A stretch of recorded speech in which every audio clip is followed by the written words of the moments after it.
Imagine for a moment that every animal you've ever seen, the hawk circling overhead, the fox darting through the underbrush, even the spider weaving its web in the corner of your room, carries a hidden message, a secret code passed down through countless generations. This isn't fantasy.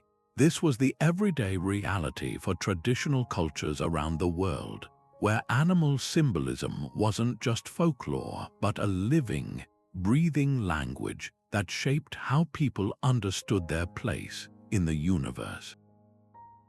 From the sacred cows of Hinduism representing divine nourishment to the cunning fox in Native American stories embodying wisdom and adaptability, our ancestors saw animals not merely as creatures, but as carriers of profound truths, virtues, and warnings that guided entire societies through life's complexities. Why would ancient peoples invest such deep meaning in the animals around them?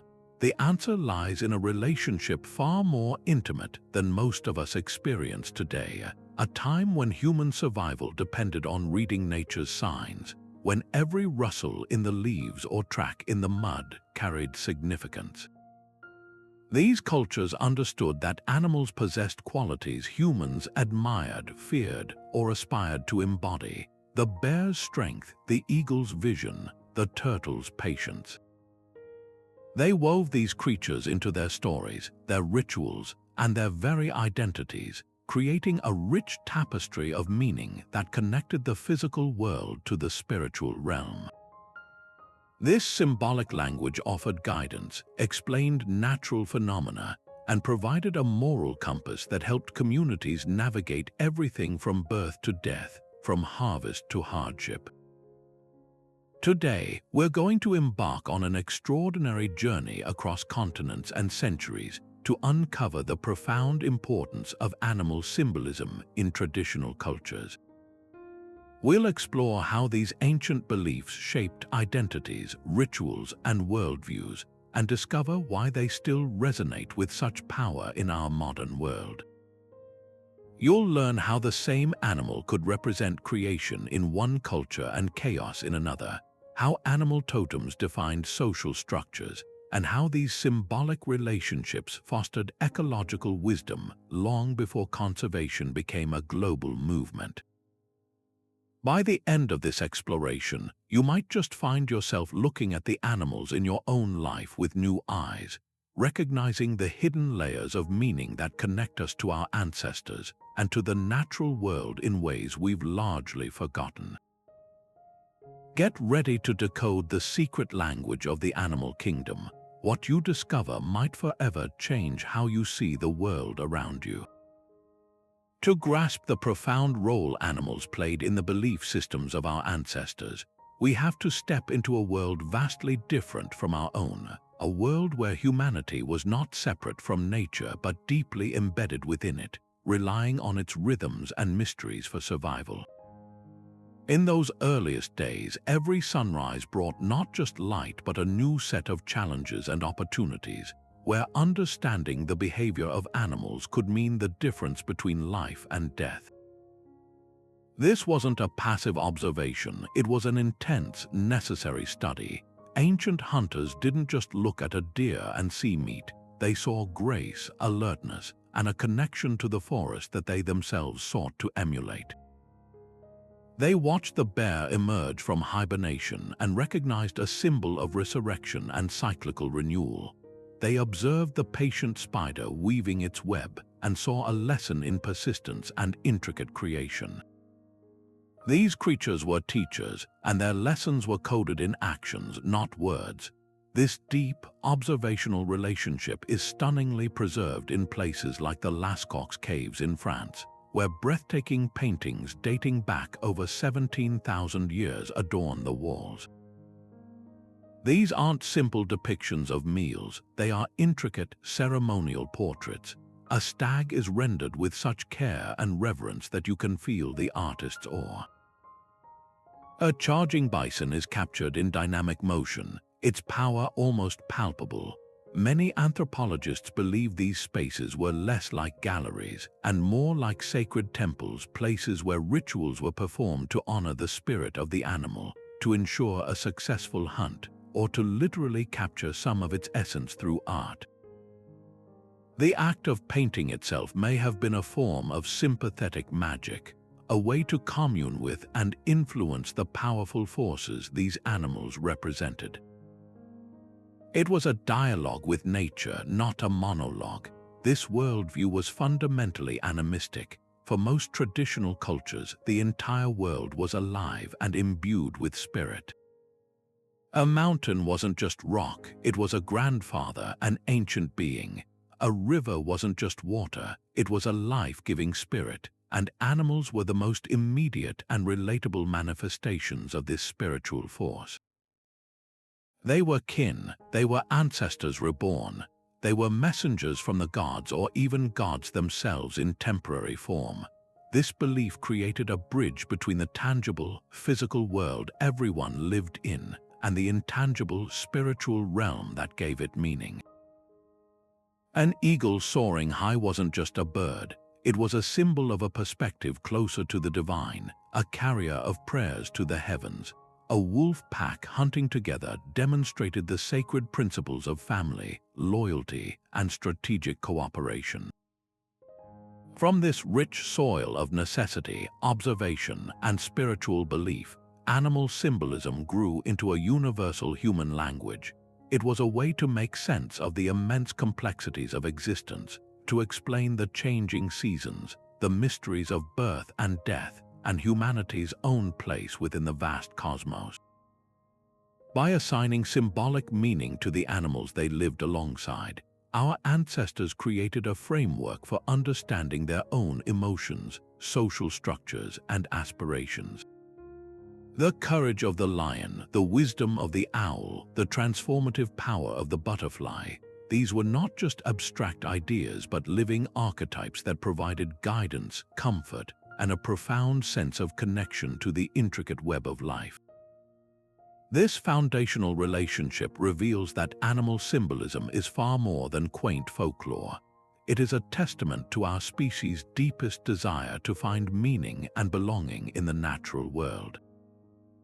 Now, if we zoom out from these ancient roots and look at the tapestry of animal symbolism across the globe, we find a fascinating pattern of both universal themes and striking variations. It's a beautiful paradox. While cultures from every corner of the world have looked to the animal kingdom for meaning, the specific lessons they've drawn can be astonishingly different. This isn't a sign of inconsistency, it's proof of how deeply these symbols are woven into the fabric of local life, shaped by environment, history, and the unique values a society holds dear. Consider the serpent, a creature that slithers through the mythology of countless cultures, yet wears a completely different face in each. In the Western traditions heavily influenced by the biblical story of Eden, the snake is the ultimate symbol of temptation, deception, and the introduction of evil into a perfect world. This association has cast a long shadow, making the snake a classic villain in folklore and art. But travel to the other side of the planet, and you find a radically different interpretation. In Hinduism, the snake, or Naga, is a powerful and often benevolent entity. It's associated with water, fertility, and divine energy, with deities like Vishnu depicted resting on the coiled body of the multi-headed serpent Shesha, representing the eternal cycle of creation and preservation. Similarly, for many indigenous Australian cultures, the rainbow serpent is a paramount creator being, a life-giving force that carved out the rivers and waterholes of the land during the dreamtime. Here, the snake isn't a deceiver but a mother, a shaper of worlds. This dramatic flip in meaning is echoed in the story of the wolf. Throughout much of European history, the wolf has been the monster of the fairy tale, the predator lurking at the edge of the village, symbolizing a terrifying, untamable wildness that must be conquered. This fear was born from very real conflicts between livestock herders and wolf packs, but crossed the Atlantic to the traditions of many Native American tribes like the Cherokee, and the wolf is transformed. It is revered as a symbol of profound loyalty, strong family bonds, and intelligent teamwork. The wolf pack's cooperative hunting strategies and dedicated care for its young made it a powerful model for community living and a sacred guide, not a monster to be feared. The animal itself didn't change. The human perspective, forged by a different relationship with the natural world, did. These powerful contrasts show us that animal symbolism is never arbitrary.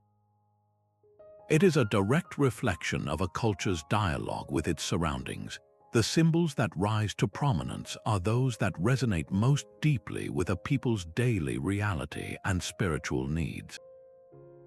In the arid landscapes of the American Southwest, where survival demanded cleverness and adaptability, the coyote emerges as a central trickster figure, a chaotic but creative force that teaches through its mischievous antics.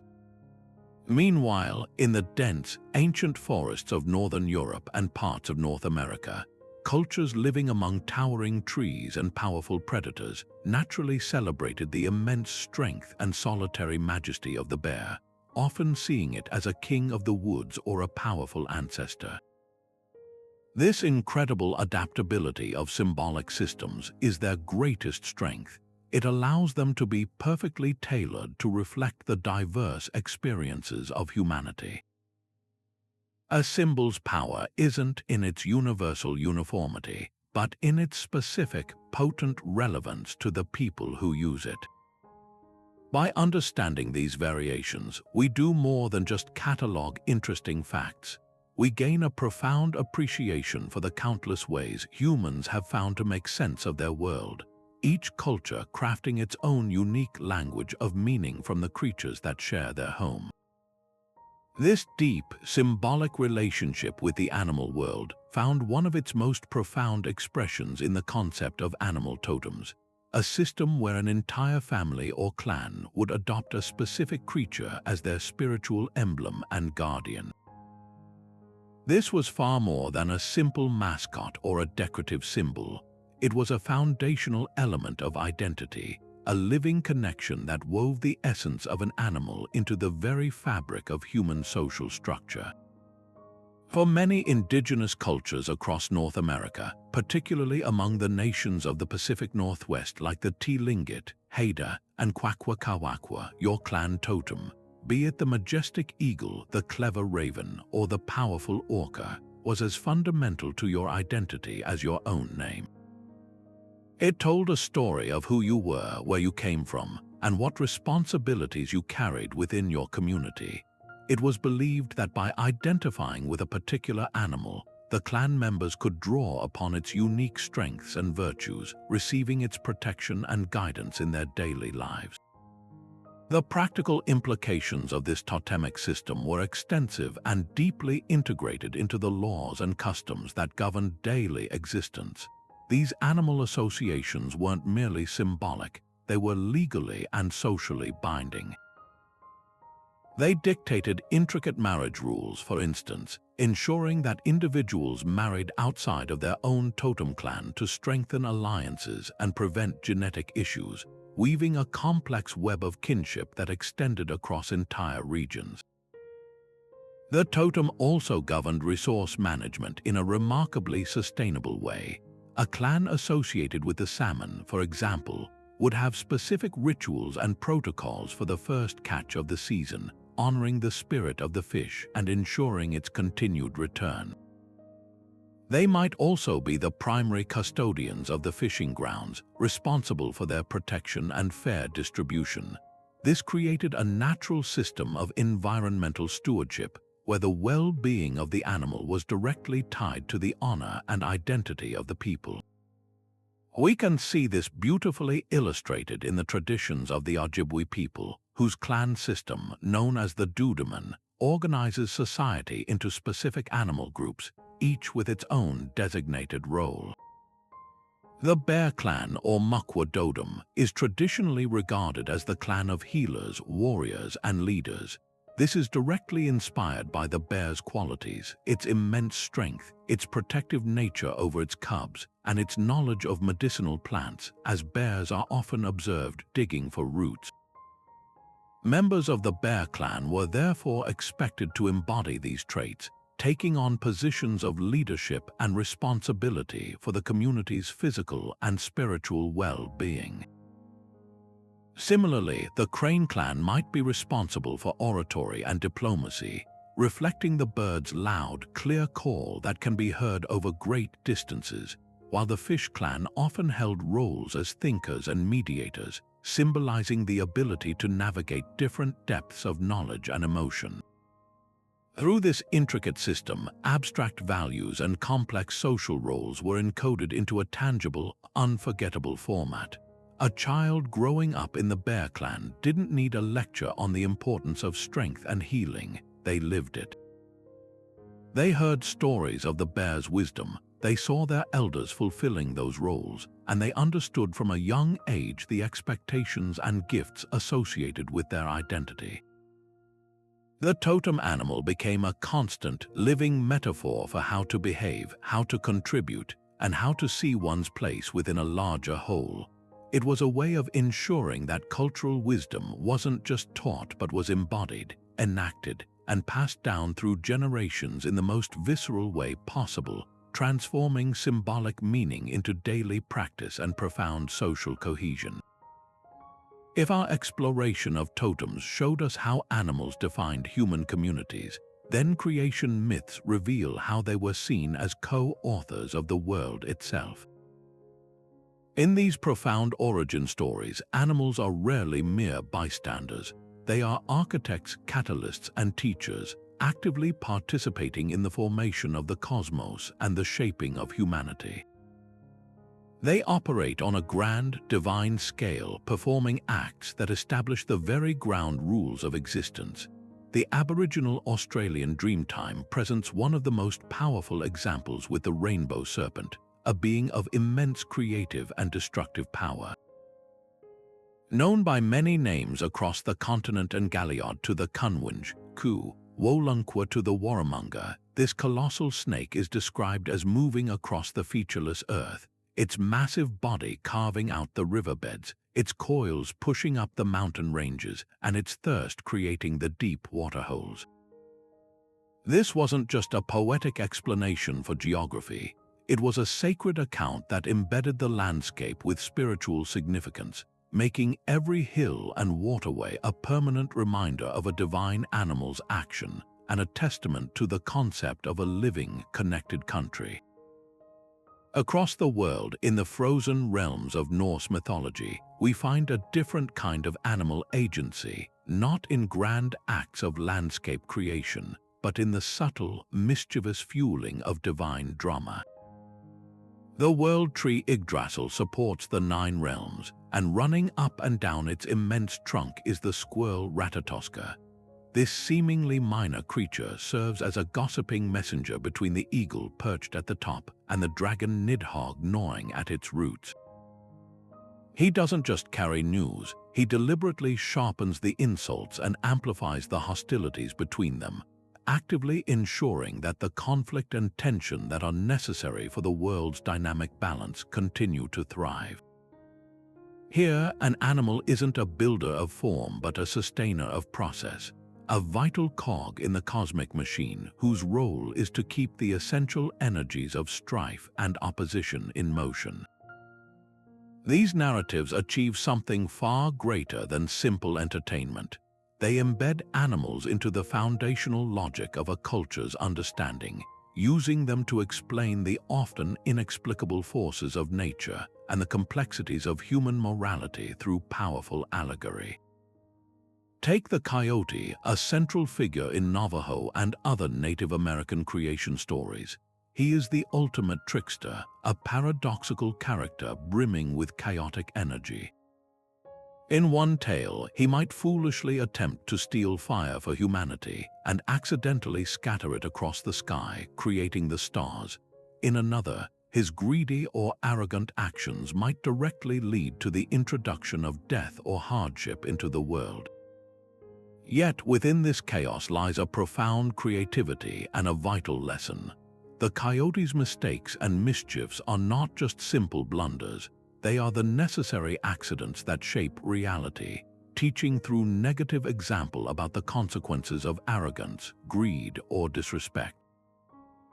He embodies the idea that the world requires a balance of order and chaos, and that wisdom is often born from error and its repercussions. Through these ancient and enduring stories, animals transcend their biological forms to become true archetypes, timeless, universal patterns of behavior and essence that resonate across human experience. The spider, like Anansi in West African tales or grandmother spider in Cherokee lore, becomes the archetype of the weaver, the creator of stories and the connector of all things.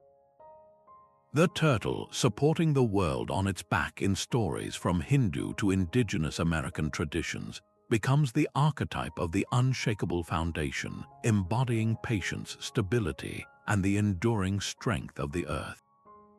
These archetypal roles provide a shared symbolic language, a pre-literal way of transmitting the most crucial cultural wisdom, cosmological truths, and ethical frameworks from one generation to the next.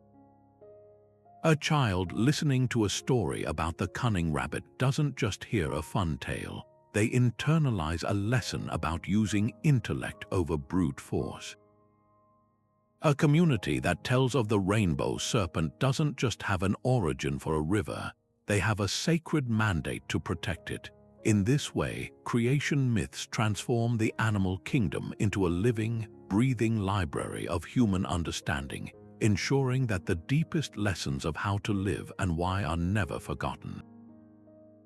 While the stories and symbols we carry in our minds are powerful, it is in the shared, physical act of ritual that animal symbolism truly breathes, moves, and connects a community to the unseen forces of the world.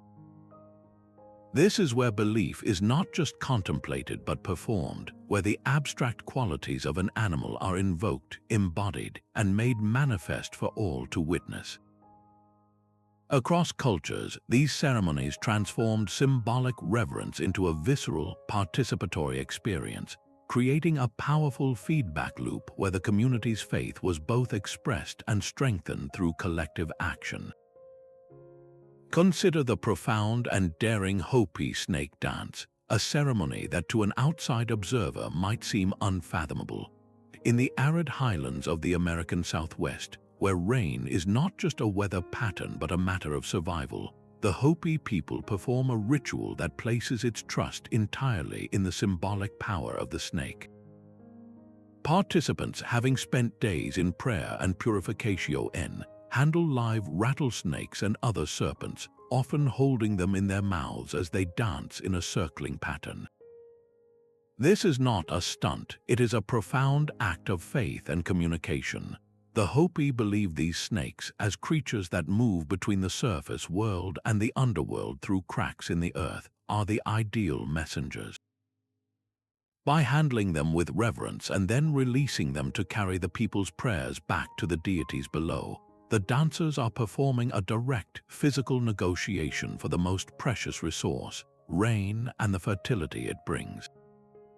The ceremony is a breathtaking example of symbolism in action, where the animal's perceived spiritual role is enacted with tangible risk and profound trust, uniting the entire community in a shared hope and a direct engagement with the natural world.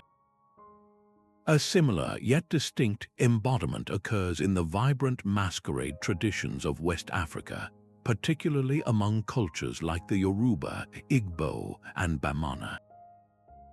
Here, elaborate masks carved to represent animals like the leopard, the antelope, or the hyena are not merely worn, they are activated. The dancer who dons the mask is understood to undergo a transformation, shedding their individual identity to become a vessel for the spirit of that animal, which is often also an ancestral force. When the leopard masked dancer moves with a low, powerful, and stealthy grace, the community does not see a man pretending to be a leopard. They witness the embodiment of leopard essence, its aggression, its royal authority, its connection to the power of the wilderness.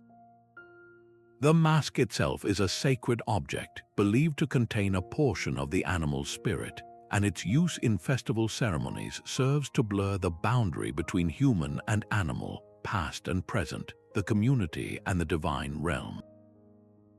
It is a powerful reminder of the shared qualities between species and a way to literally bring ancestral wisdom and animal power into the village square for guidance, celebration, and social commentary.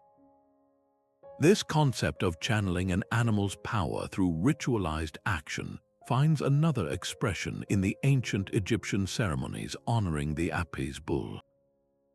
This was not a simple sacrifice, it was the carefully orchestrated veneration of a single, living bull, chosen for its specific, perfect markings that signified it was the earthly incarnation of the god Ptah.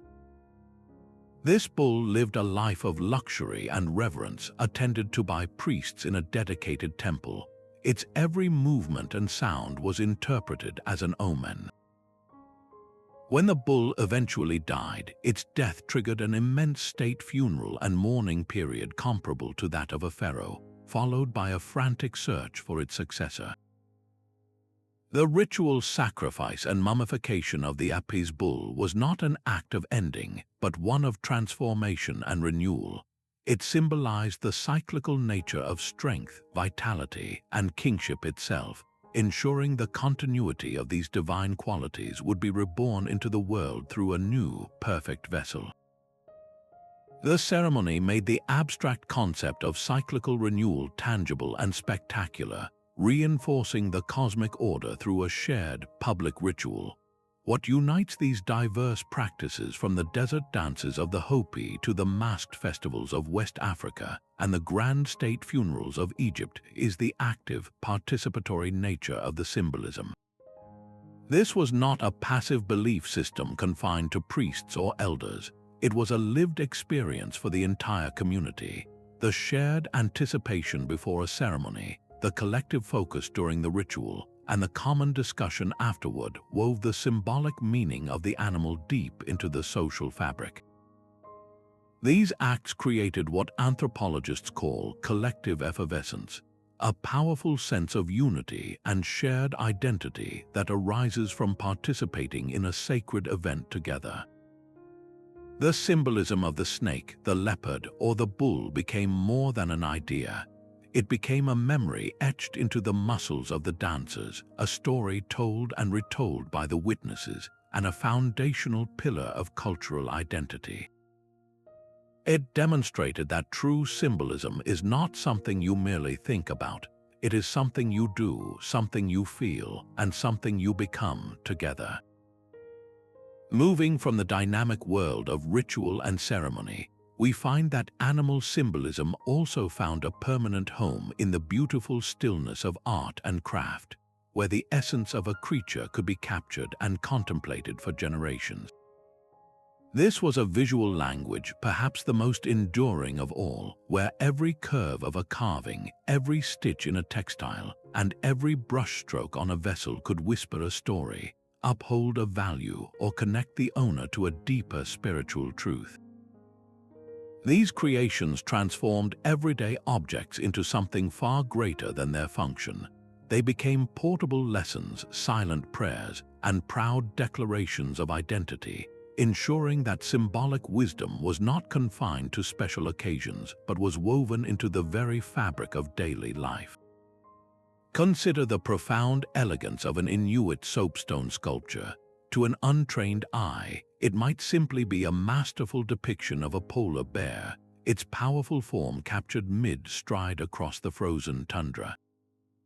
But within that culture, the sculpture speaks a much richer language. The polar bear, or Nanak, is not just an animal. It is a respected spirit, a symbol of the immense strength, patience, and resilience required to survive the harsh Arctic environment.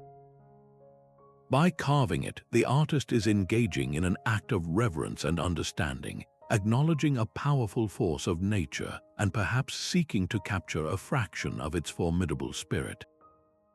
A sculpture of a seal carries similar weight, representing sustenance, life, and the delicate balance of the hunt. These artworks are far from mere souvenirs. They are profound meditations on survival and respect, teaching each new generation about the animals that share their world and the qualities needed to thrive within it. The act of creation itself becomes a way of knowing and honoring the subject on a deeper level. A world away, in the grand tradition of Chinese art, we see animal symbolism employed on a majestic scale to communicate power, philosophy, and cosmic order. The dragon, or long, is arguably the most iconic of these symbols. Unlike the fire-breathing monsters of Western lore, the Chinese dragon is a benevolent celestial being, a composite creature that embodies the ultimate authority of the emperor and the harmonious forces of nature itself. Its serpentine body represents the rivers, its scales the fish, its claws the birds of prey, a totality of the natural world. To display a dragon on a robe, a vase, or an architectural element was to visually claim a mandate of heaven, to align oneself with strength, wisdom, and good fortune. Its perfect counterpoint, the Feng Huang or phoenix, symbolizes the empress and represents the virtues of grace, virtue, and the promise of renewal. Often depicted together, the dragon and phoenix create a powerful visual metaphor for the balance of masculine and feminine energies, of heaven and earth, and the harmonious union that brings peace and prosperity. This imagery was not just for the imperial court. It filtered down into popular art on lacquerware, embroidery, and pottery, embedding these lofty ideals into the public consciousness. This use of art as an educational and moral tool is a universal theme. In West Africa, the intricate bronze plaques of the Benin Kingdom often featured leopards, which were symbols of royal power and ferocity. The Oba, or king, was often referred to as the leopard of the house, and these artworks served to visually reinforce his authority and the fearsome consequences of challenging it. Similarly, in the woven tapestries and pottery of many Native American cultures, geometric patterns representing animals like the bear, the eagle, or the thunderbird were not arbitrary designs. They were a form of storytelling and a constant visual reminder of clan affiliations, creation stories, and the moral codes that governed behavior. A child growing up surrounded by these images would absorb their meanings implicitly, learning about their place in the world and the values their culture held sacred every time they looked at a blanket, a pot, or the wall of a dwelling. By studying these artifacts, we gain a remarkable window into the minds of their creators. We see that aesthetics were never just about beauty for beauty's sake. They were a primary vehicle for preserving and propagating a culture's most important symbolic systems. A Maori high tiki pendant carved from greenstone is more than an ornament. Its intricate patterns connect the wearer to their ancestors and the natural world. A Navajo rug woven with a spider-woman pattern does more than cover a floor. It recalls the deity who taught the people how to weave and symbolizes the interconnected web of life. These objects turn abstract beliefs into something tangible, holdable, and visible, allowing complex ideas about the universe, morality, and identity to be passed down through centuries, long after the original storytellers are gone. They remind us that art has always been one of humanity's most powerful tools for making the invisible visible and for ensuring that the sacred language of symbols is never lost. Beyond the grand narratives of creation and the shared energy of ritual, animal symbolism also operated on a deeply personal, intimate level, serving as a private language between the individual and the universe. In countless traditions, the sudden appearance of a creature, its peculiar behavior, or even its entry into one's dreams was rarely seen as mere coincidence.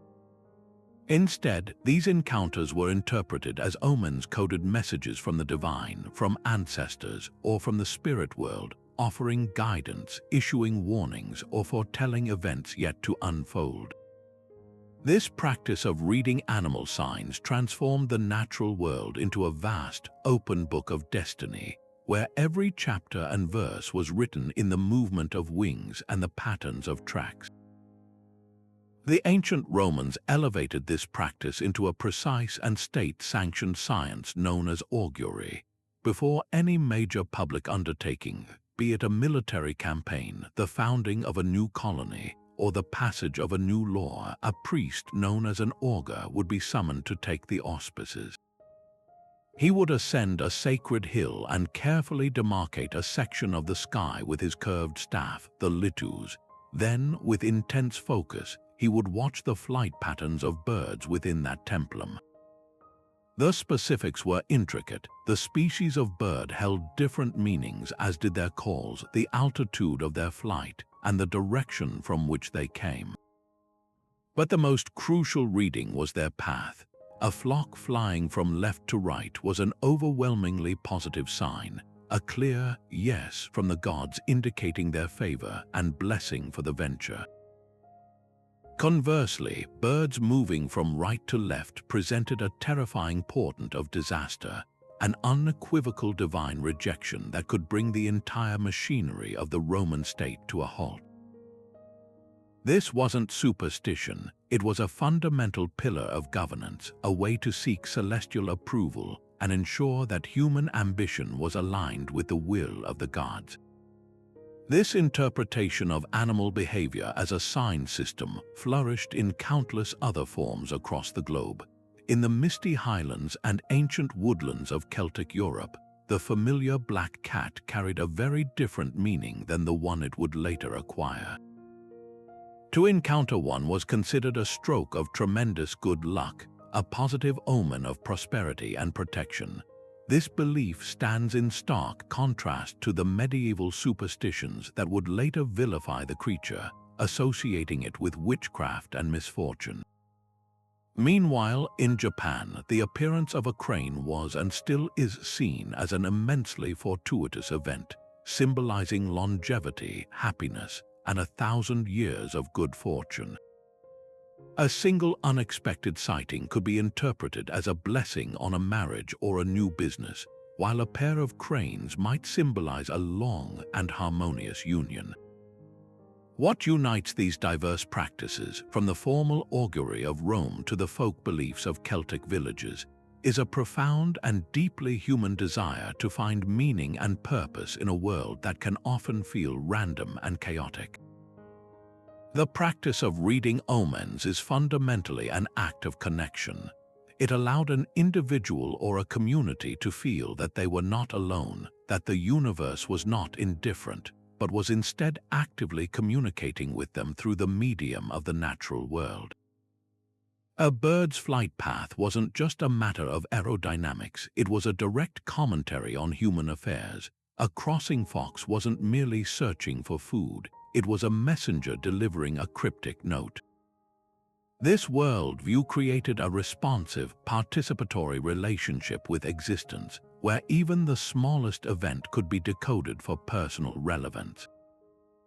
While modern science offers us different tools for understanding cause and effect, the enduring appeal of animal omens reveals a timeless part of the human spirit, the yearning to see our lives as part of a larger, meaningful story, one where nature itself is a willing and eloquent narrator.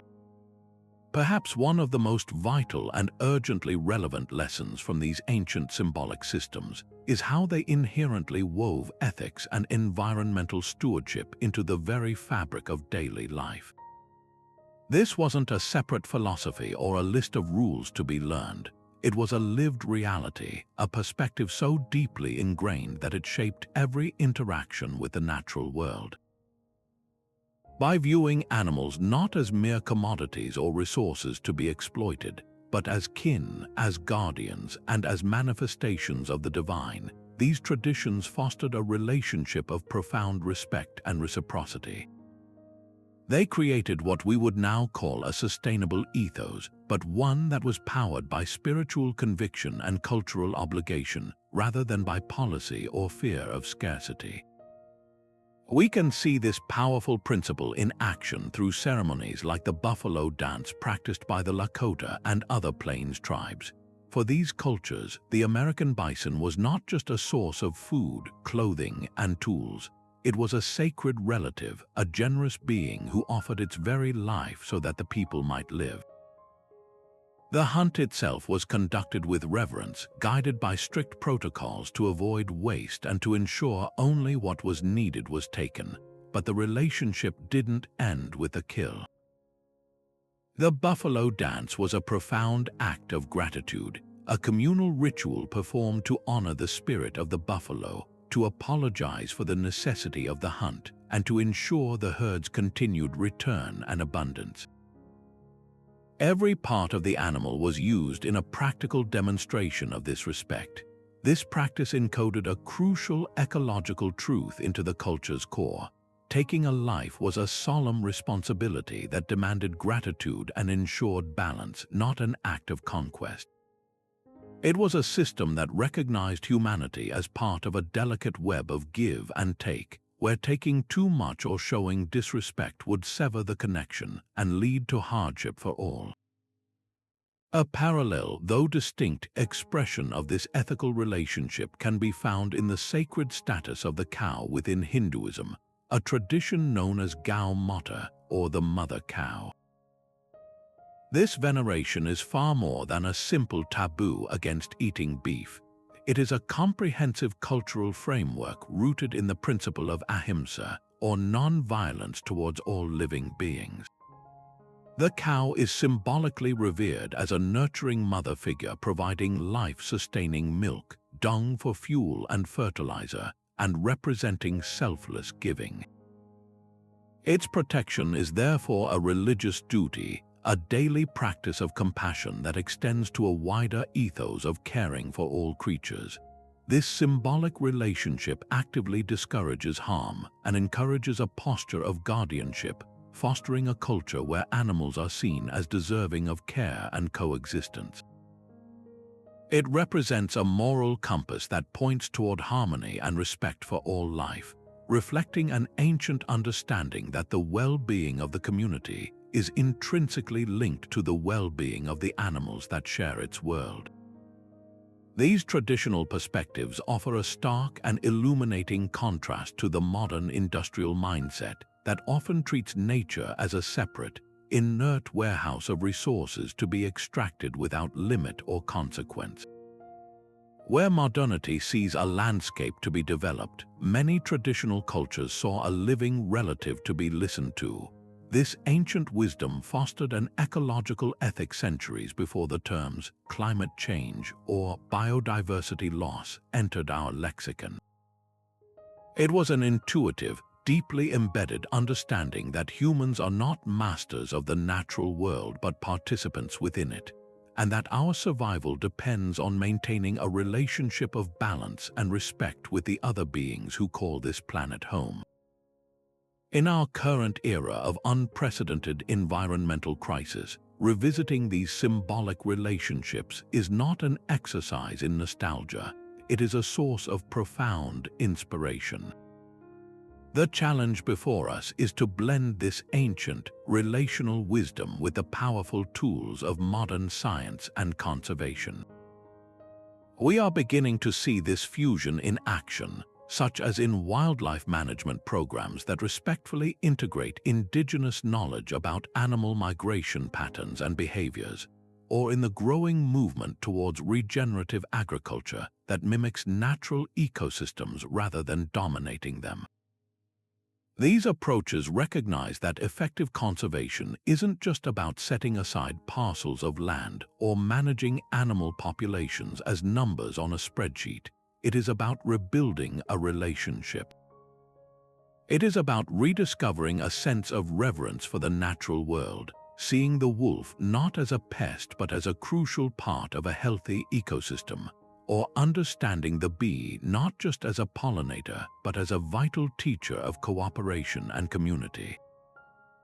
By learning from these ancient symbolic partnerships, we can begin to forge a new path forward, one guided by both data and devotion, by both policy and prayer, working towards a future where humans once again live not as conquerors of nature, but as its grateful and responsible kin. Just as animal symbols mapped our relationship with the natural world, they also became powerful tools for mapping the intricate terrain of human society itself, often serving as a mirror reflecting and sometimes challenging deeply ingrained ideas about gender, power, and social roles. These symbolic associations were rarely accidental. They were carefully crafted projections of a culture's ideals, fears, and expectations, offering a fascinating window into how different societies conceptualized masculinity, femininity, and the very structure of community. Take, for instance, the powerful and complex symbolism of the owl in ancient Greece. This bird was the sacred companion of Athena, the goddess of wisdom, strategic warfare, and crafts. The owl's association with Athena is profoundly telling. Wisdom, as a concept, was not portrayed as a brutish or overtly masculine force, but as a strategic, thoughtful, and penetrating insight, the ability to see clearly in the dark, much like the owl itself. While Athena was a female deity, the virtue she and her owl represented was considered essential for all great leaders, whether male or female. This created a fascinating space where a trait embodied by a female goddess was universally aspirational, demonstrating that even in a patriarchal society, the symbolic language could acknowledge wisdom as a transcendent quality, not confined by gender. In stark contrast, many cultures turned to large felines to embody a much more physically assertive and hierarchical ideal of power. The lion, throughout history and across continents from Europe to Africa, became the ultimate symbol of masculine kingship, raw courage, and unquestioned authority. It was the king of the beasts, an emblem used by emperors and warriors to project an image of fearsome strength and protective dominance. Similarly, in many Asian cultures, the tiger represented a potent, almost untamable masculine force, the fierce protector, the solitary ruler of his domain. These symbols reinforced a social hierarchy where leadership was visually and symbolically linked to physical prowess and the capacity for violence, ideals that were overwhelmingly coded as masculine and served to justify the power structures of warrior elites and monarchies. Yet, the world of animal symbolism is far from a simple reinforcement of stereotypes. Some of the most compelling figures are the tricksters, the creatures that utterly defy easy categorization and, in doing so, challenge the very norms other symbols uphold. The spider, as embodied by the beloved Anansi of West African and Caribbean folklore, is a perfect example. Anansi is almost always portrayed as male, yet his power lies not in physical strength but in his boundless cunning, creativity, and ability to weave intricate plans, traits that are not gendered in his stories. He uses his intelligence to outwit larger, stronger animals, even challenging the sky god himself. Through Anansi, the symbolism delivers a powerful subversive message that brains consistently trump brawn, and that ingenuity is a form of power accessible to anyone, regardless of their size, strength, or station in life. He becomes a symbol for the underdog, teaching that social hierarchies can be navigated and even overturned with cleverness. By examining this rich tapestry of associations, we see that animal symbols were never just passive reflections of a society's values. They were active participants in a continuous dialogue about those values. They could be used to reinforce existing power structures, as with the lion, or they could provide a narrative space to explore and celebrate qualities that existed outside of those structures, as with the owl and the spider. They offered a way to visualize abstract concepts like courage, wisdom, and cunning, and in doing so, they provided a shared language for discussing what those concepts meant and who in society was allowed to embody them. This symbolic language gave communities a way to negotiate the complexities of identity, to question the status quo through story, and to imagine different possibilities for how power and respect could be distributed among its members. This deep connection between the natural world and human wellness extends powerfully into the realm of healing and medicine, where animal symbolism transcends metaphor to become an active ingredient in the pursuit of health. Traditional healing systems across the globe have long operated on a fundamental principle that is often overlooked in modern medicine: that well-being is not merely the absence of disease, but a state of complete harmony between the body, the mind, the spirit, and the entire natural cosmos. Within this holistic framework, animals are not just bystanders, they are essential allies, teachers, and conduits of healing energy, whose symbolic qualities are believed to be as potent as any physical remedy. We can see this intricate blending of the symbolic and the physical beautifully illustrated in the ancient practice of traditional Chinese medicine.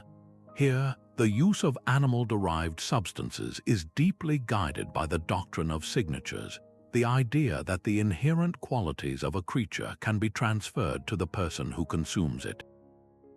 It's a philosophy that goes far beyond basic biochemistry. For instance, deer antler velvet, a substance rich in growth factors, is prized not just for its nutritional content but because the deer itself is a powerful symbol of regeneration. A male deer sheds and regrows its magnificent antlers every single year, making it a living emblem of renewal, vitality, and robust masculine energy.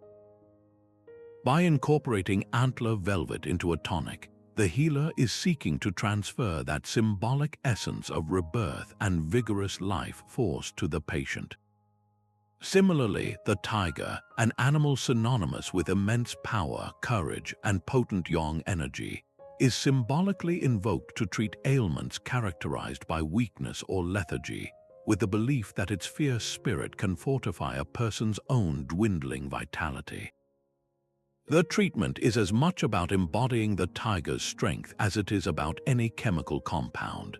This concept of calling upon an animal's spirit for guidance and protection is the very bedrock of many shamanic healing traditions found from Siberia to the Amazon and throughout native North America. In these practices, the healer or shaman often undertakes a spiritual journey to connect with a power animal or spirit guide. This isn't a vague meditation. It is a deliberate quest to seek counsel from a non-human intelligence whose specific attributes are needed to restore balance. A person suffering from confusion and a lack of direction might be guided to connect with the hawk, a creature whose incredible vision symbolizes the ability to see the bigger picture and perceive life from a higher perspective. Someone struggling with fear and anxiety might seek the protective, grounding energy of the buffalo, a massive, calm presence that represents abundance and unwavering stability. The shaman acts as an intermediary, interpreting the messages and medicine of these animal spirits to diagnose spiritual ailments and facilitate healing on a level that physical medicine cannot reach. Perhaps no animal better exemplifies this deep, symbolic connection to healing than the bear in numerous Native American cultures. The bear is more than just a strong animal. It is considered the ultimate medicine being, the great teacher of herbal wisdom.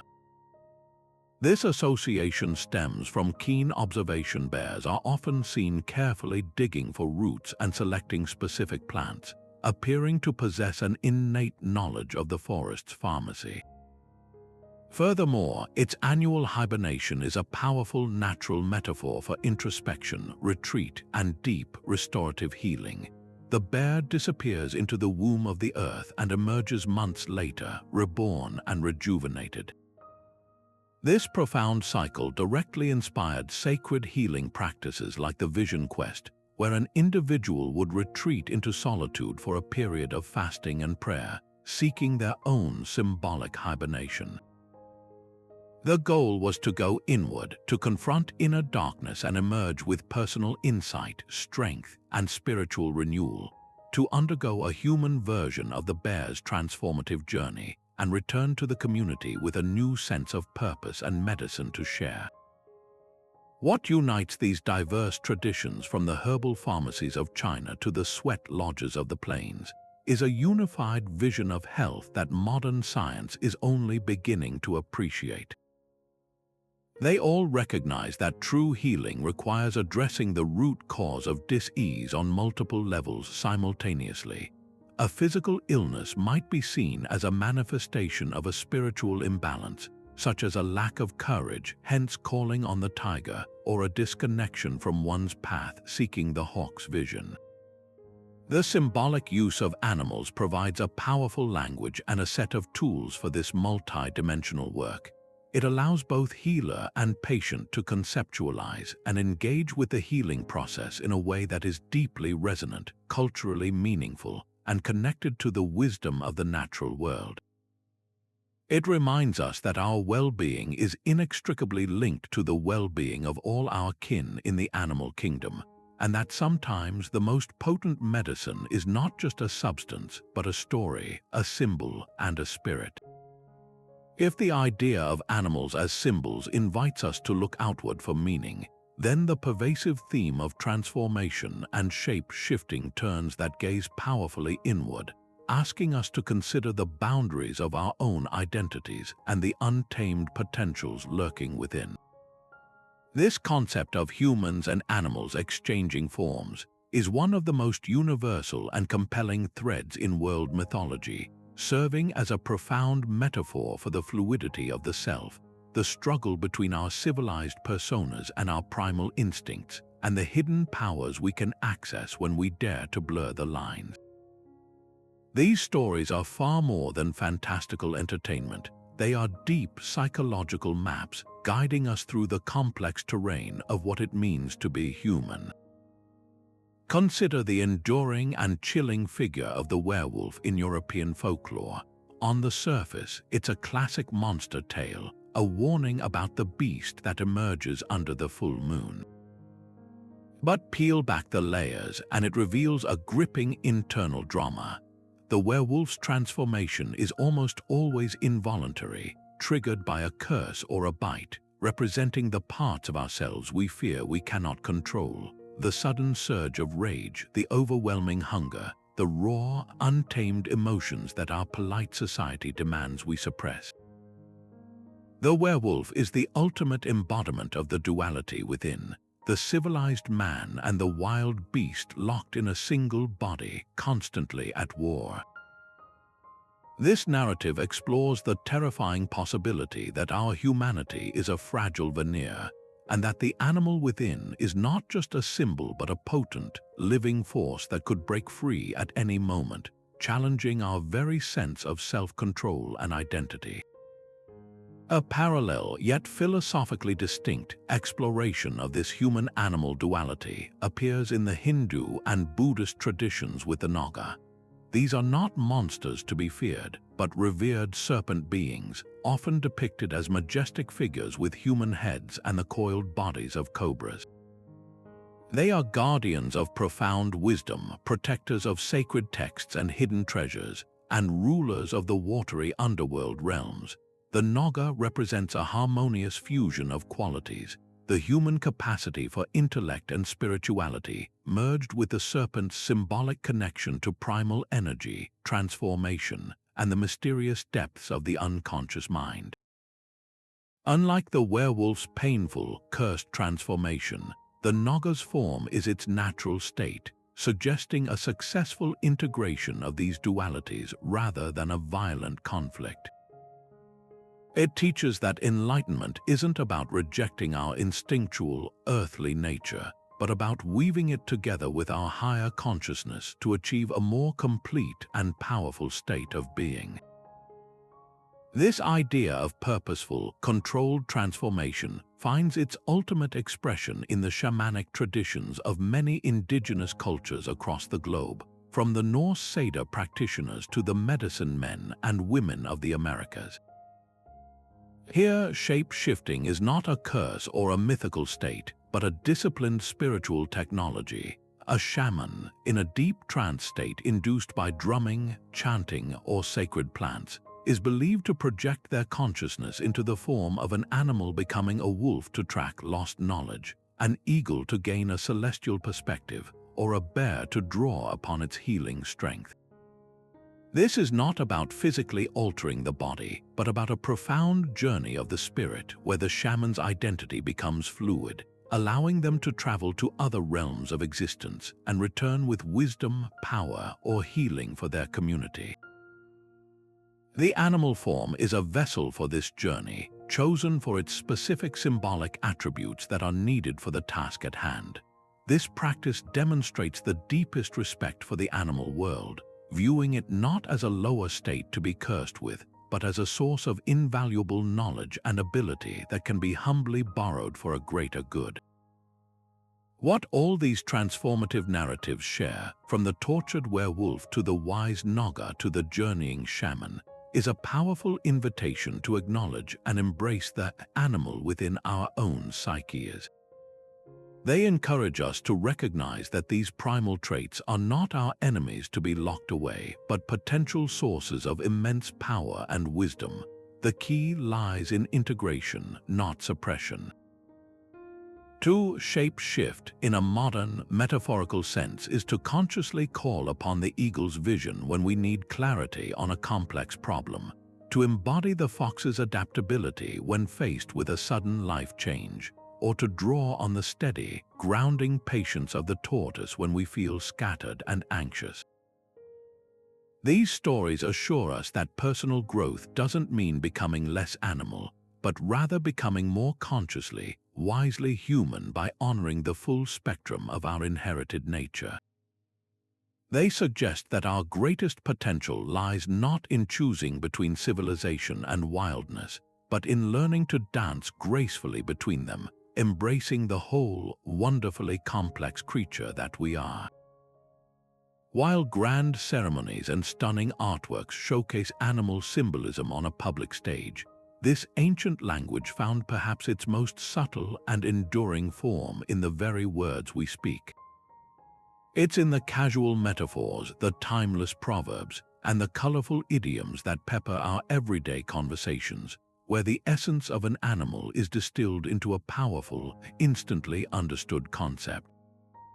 These linguistic shortcuts are so woven into the fabric of our communication that we often use them without a second thought, yet they are living fossils of ancient symbolic thought, carrying entire worldviews in a handful of words.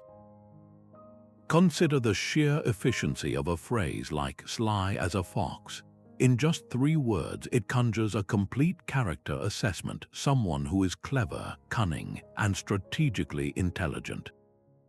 This phrase works universally because it taps into a symbolic association for the fox that is shared across countless cultures, from the kitsune of Japanese folklore to the trickster foxes of European fables.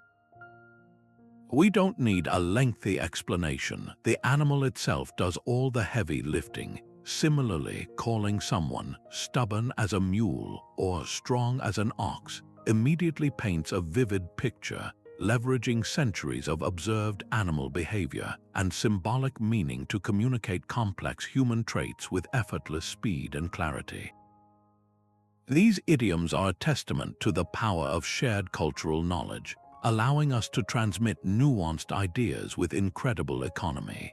This practice of encoding wisdom into animal-based language reaches a magnificent level of sophistication in the rich oral traditions of many African cultures, where proverbs are a primary tool for education, social critique, and the preservation of history. A saying like, "When the mouse laughs at the cat, there's a hole nearby," is a masterclass in compressed meaning. On the surface, it's a simple observation from the natural world. But its proverbial power lies in its layered application to human affairs. It can be a warning against overconfidence, reminding the powerful that even the weakest opponent may have an unseen advantage or escape route. It can be a commentary on political rebellion, suggesting that acts of defiance are only possible when there is a plan for safety. Or it can be a piece of practical advice about always ensuring you have a backup plan. The animal actors make the lesson memorable, humorous, and deeply resonant, ensuring that the wisdom is not easily forgotten.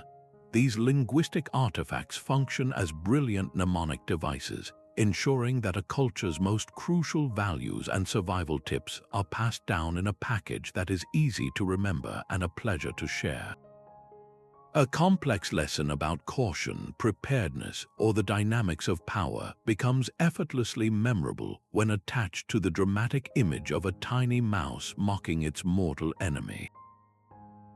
This is how oral traditions ensured their own survival long before the written word, by weaving essential knowledge into stories and phrases that were too vivid and too useful to be lost.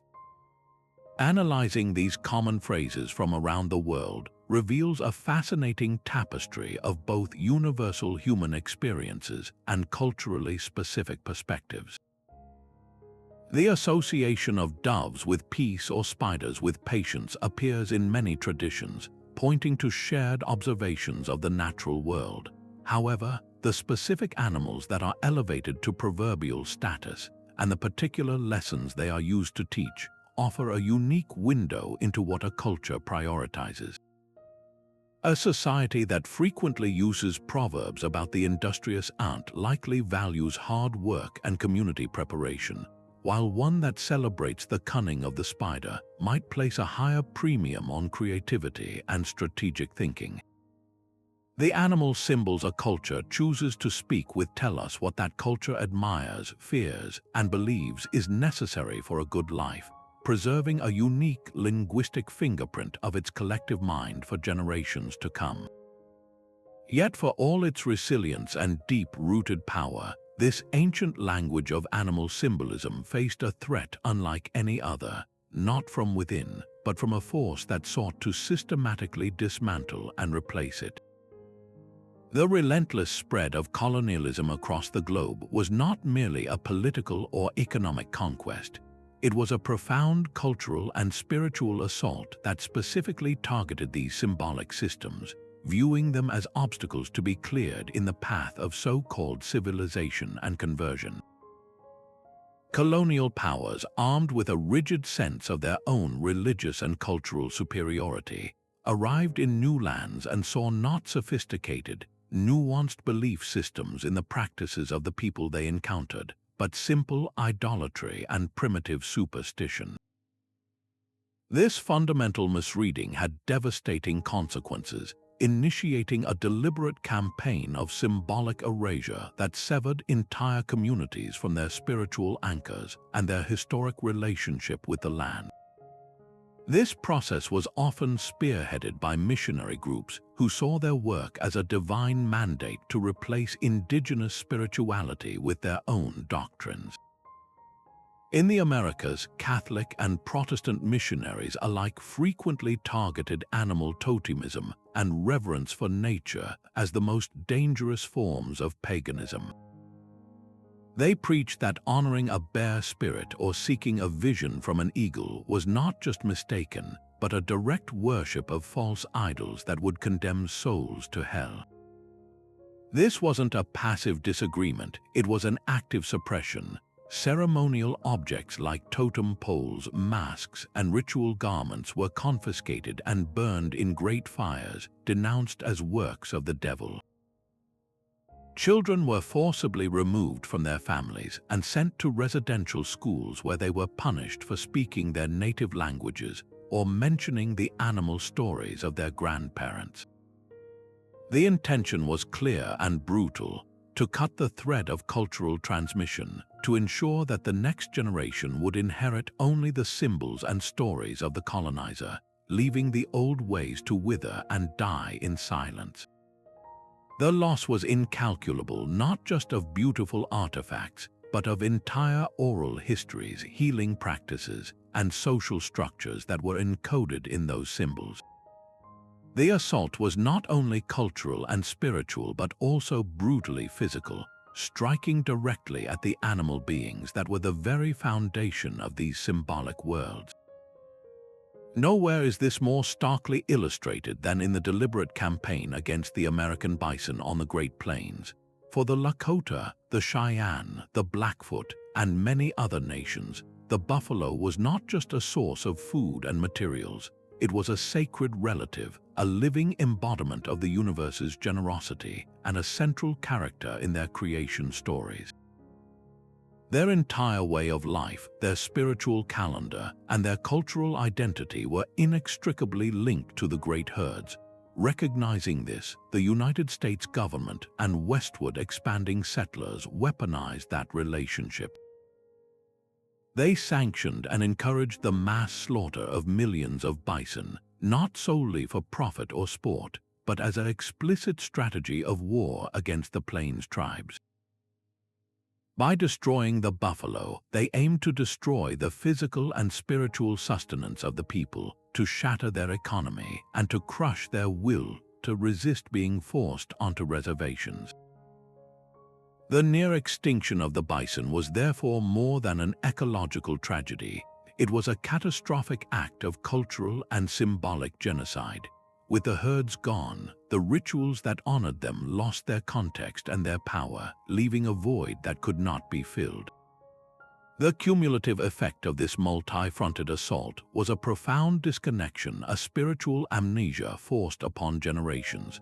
Communities were severed from the symbolic heritage that had guided their ancestors, taught their children, and given meaning to their place in the cosmos.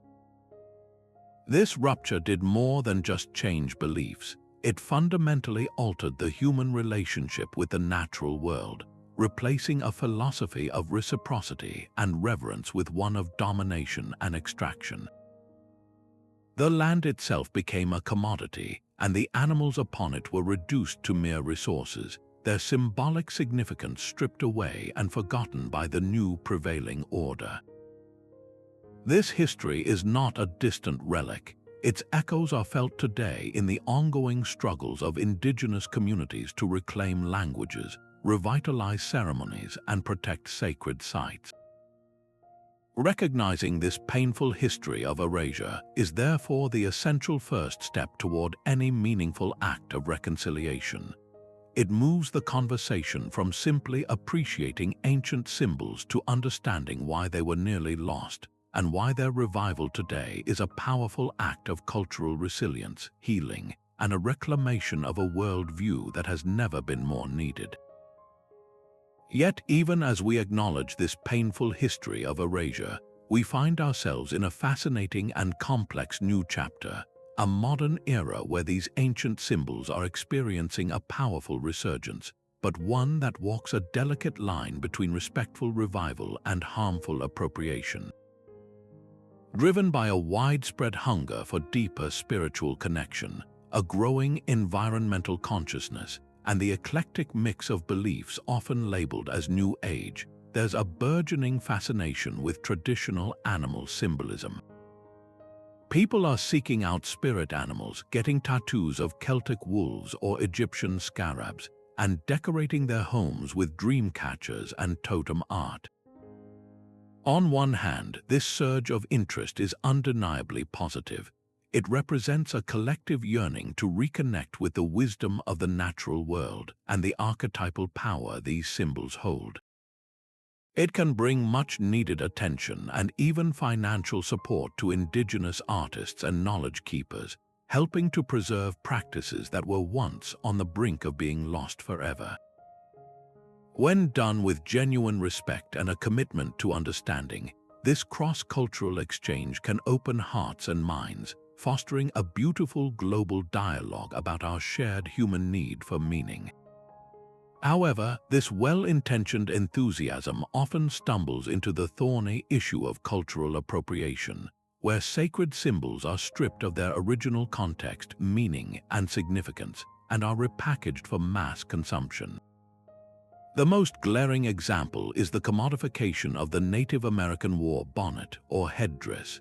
In its original context among tribes like the Sioux or Cheyenne, each feather in a traditional headdress is a hard-earned honor, representing a specific act of bravery or sacrifice. It is a sacred item of immense spiritual and political significance, worn by respected leaders who have earned the right through their deeds. To see this powerful symbol reduced to a cheap costume accessory at a music festival or a provocative fashion photoshoot is more than just a fashion mistake. It is a profound act of disrespect. It trivializes an entire culture's system of honor and reduces a deeply sacred object to a meaningless exotic prop, erasing the history and lived experience of the people for whom it holds the utmost importance. This tension between appreciation and appropriation ultimately boils down to a matter of context, consent, and commerce. Appreciation involves a sincere effort to learn, to understand the history and the protocols behind a symbol. It asks questions like, is this symbol open for outsiders to use? What are the respectful ways to engage with it? Does my use of it honor its original meaning or distort it? Appropriation, on the other hand, simply takes without asking, often for profit or personal aesthetic, without any regard for the cultural harm it may cause.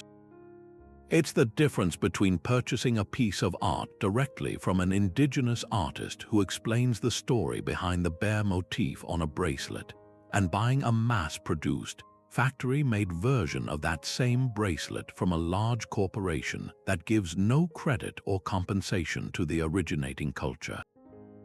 Navigating this complex landscape requires a shift from superficial adoption to ethical engagement.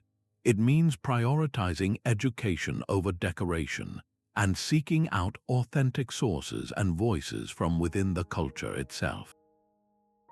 It means supporting Indigenous artists, authors, and elders directly, ensuring that the cultural capital generated by their symbols benefits their communities.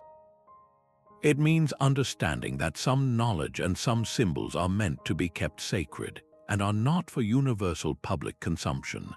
The goal isn't to put these powerful symbols back in a museum or behind a glass case, but to ensure they are handled with the same reverence and understanding they have always commanded. By approaching this revival with mindfulness and humility, we can move beyond a trend and toward a truly meaningful exchange, one that honors the past, enriches the present, and ensures these ancient animal guides are respected for the profound teachers they have always been. This fascinating journey from ancient spiritual beliefs to modern national pride shows us just how adaptable and powerful animal symbolism can be, finding a new home on the world stage in the flags, emblems, and founding stories of modern nations. When a country chooses an animal to represent itself, it's doing something profoundly similar to what ancient clans did with their totems. It's selecting a set of ideals, a story about national character, and a visual shorthand for shared values that can unite millions of diverse people under a single, powerful idea. These national symbols act as a kind of secular mythology, drawing on deep wells of traditional meaning but often repackaging them for a broader, more inclusive audience, creating a common language of identity that can inspire patriotism and foster a sense of belonging. Take the bald eagle, the majestic symbol of the United States. Its choice in 1782 was far from accidental. The fledgling nation needed an emblem that stood in direct opposition to the British lion, a symbol of monarchy and imperial power. The eagle, with its fierce independence, soaring flight, and solitary nature, perfectly captured the ideals of freedom, strength, and self-reliance that the new republic wanted to embody. But this symbolism didn't emerge from a vacuum. It powerfully echoed the deep reverence many Native American tribes already held for the eagle, viewing it as a sacred messenger between humans and the divine, a creature whose feathers were earned through acts of bravery and honor. The United States, in adopting this symbol, tapped into that pre-existing aura of power and spiritual significance, even as its own narrative focused more on the secular ideals of the Enlightenment. The eagle became a unifying emblem, a bird that could be claimed by every citizen, from the immigrant arriving at Ellis Island to the pioneer heading west, representing the soaring potential of the nation itself. On the other side of the world, the dragon continues its millennia-long reign as the ultimate symbol of Chinese culture and identity. Unlike the fearsome, fire-breathing dragons of Western mythology, the Chinese Long is a benevolent and wise celestial creature, a composite of many animals that embodies the ultimate power of the natural world. Its serpentine body represents rivers, its scales are those of a fish, its claws those of an eagle. It is synonymous with imperial authority, rain and water, and ultimately good fortune. For centuries, the dragon was the exclusive symbol of the emperor. To use it without permission was a treasonous offense. But in the modern era, particularly since the fall of the last dynasty, the dragon has been democratized. It is no longer just the emblem of a single ruler, but has become a symbol of the entire Chinese people and their culture, representing resilience, historical continuity, and a powerful national spirit. During celebrations like the Lunar New Year, dragon dances fill the streets, not to worship an emperor, but to invoke prosperity and unity for the whole community. The dragon's meaning has evolved, but its power remains undiminished, connecting a modern global power to its ancient philosophical and cultural roots. This process of simplification for national appeal is a key part of the story. A complex, nuanced traditional symbol, rich with layers of spiritual meaning and specific cultural protocols, is often streamlined into a more universally accessible idea. The lion, for instance, is a national symbol for several countries including England, Belgium, and Sri Lanka. In its original heraldic context in Europe, the lion could represent specific noble lineages, particular forms of courage, or historical events. But as a national symbol, it tends to be distilled down to a broader, more general idea of courage, authority, and majesty. This isn't a loss of meaning so much as a necessary adaptation. For a symbol to work on a national scale, it must be broad enough for everyone to project their own understanding and pride onto it, creating a big tent of shared identity that can encompass a multitude of personal experiences and backgrounds. What this global tour of national animals reveals is the incredible enduring power of these ancient symbolic forms. Even in our hyper-connected, globalized 21st century, where borders can seem increasingly fluid, these animal emblems retain a profound ability to stir emotion and forge a sense of collective purpose. They provide a tangible link to history, a constant visual reminder of the stories a nation tells about itself, its struggles, its values, and its aspirations.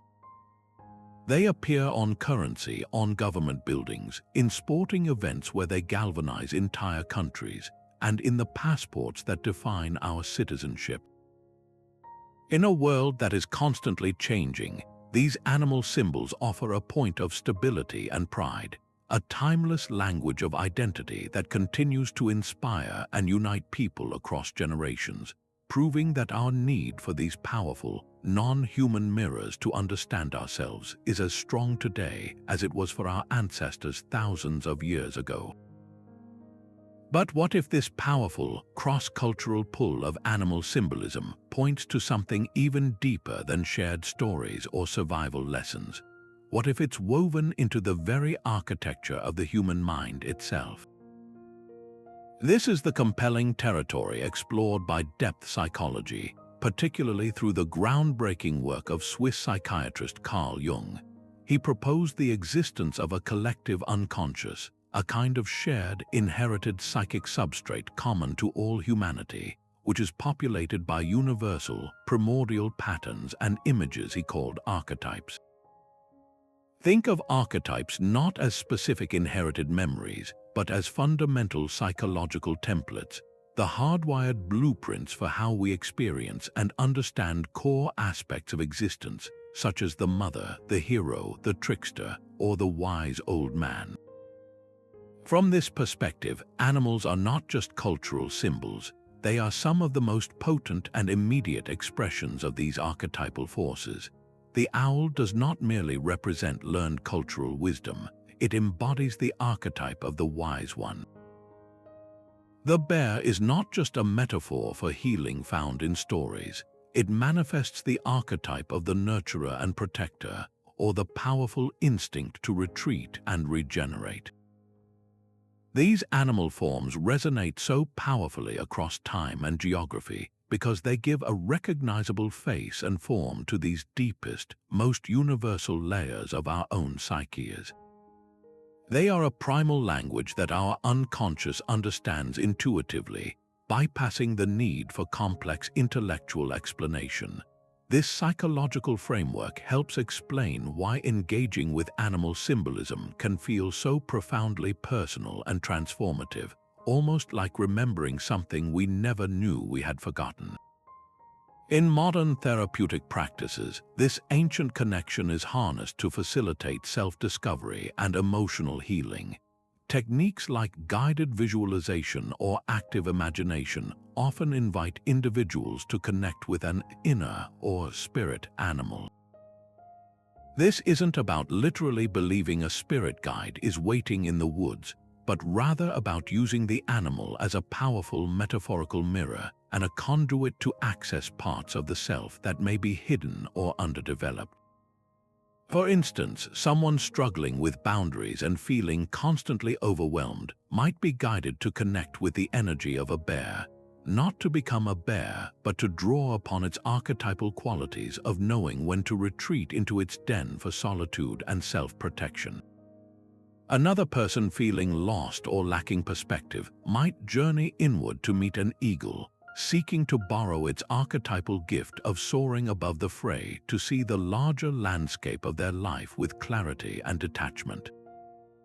The animal becomes a safe and powerful container for exploring these latent strengths, fears, and desires, allowing for a kind of dialogue with the unconscious that can lead to profound insights and integration.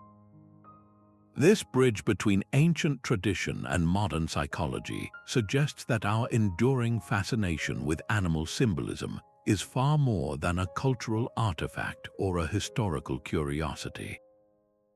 It is a fundamental, innate part of being human, a psychic inheritance as deep as our capacity for language or love. These animal archetypes serve as a timeless mirror, reflecting back to us the full spectrum of our own potential. The cunning fox shows us our capacity for adaptive intelligence. The loyal wolf reflects our deep need for community and belonging.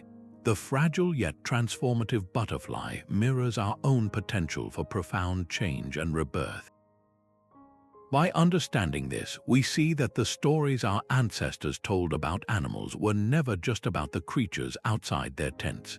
They were also profound maps of the inner wilderness of the human soul, using the most relatable and powerful imagery available to chart a course through the complexities of fear, desire, strength, and transformation.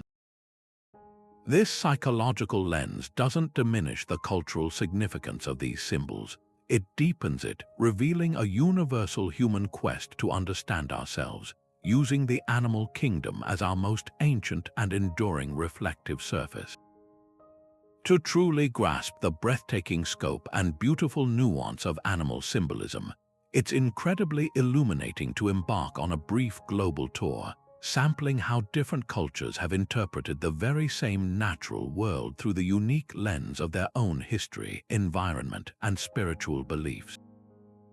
This journey reveals a stunning tapestry where specific creatures become powerful vessels for local values, while simultaneously uncovering surprising universal threads that connect all of humanity. Let's start in Japan, where the crane, or tsuru, is one of the most revered and beloved creatures. This elegant bird is a potent symbol of longevity, good fortune, and happiness, deeply embedded in the culture. You'll find it gracing everything from delicate silk kimonos and celebratory wedding decorations to the intricate folds of 1,000 origami paper cranes, a practice made famous by the story of Sadako Sasaki, which transformed the crane into an additional, powerful modern symbol of peace and hope. The belief is that this majestic bird lives for 1,000 years, and by folding its image, one is invoking a wish for a long and blessed life. It's a symbol that encapsulates a cultural aspiration for harmony and enduring grace. Now, let's travel across continents and centuries to the misty lochs and ancient oak groves of the Celtic world.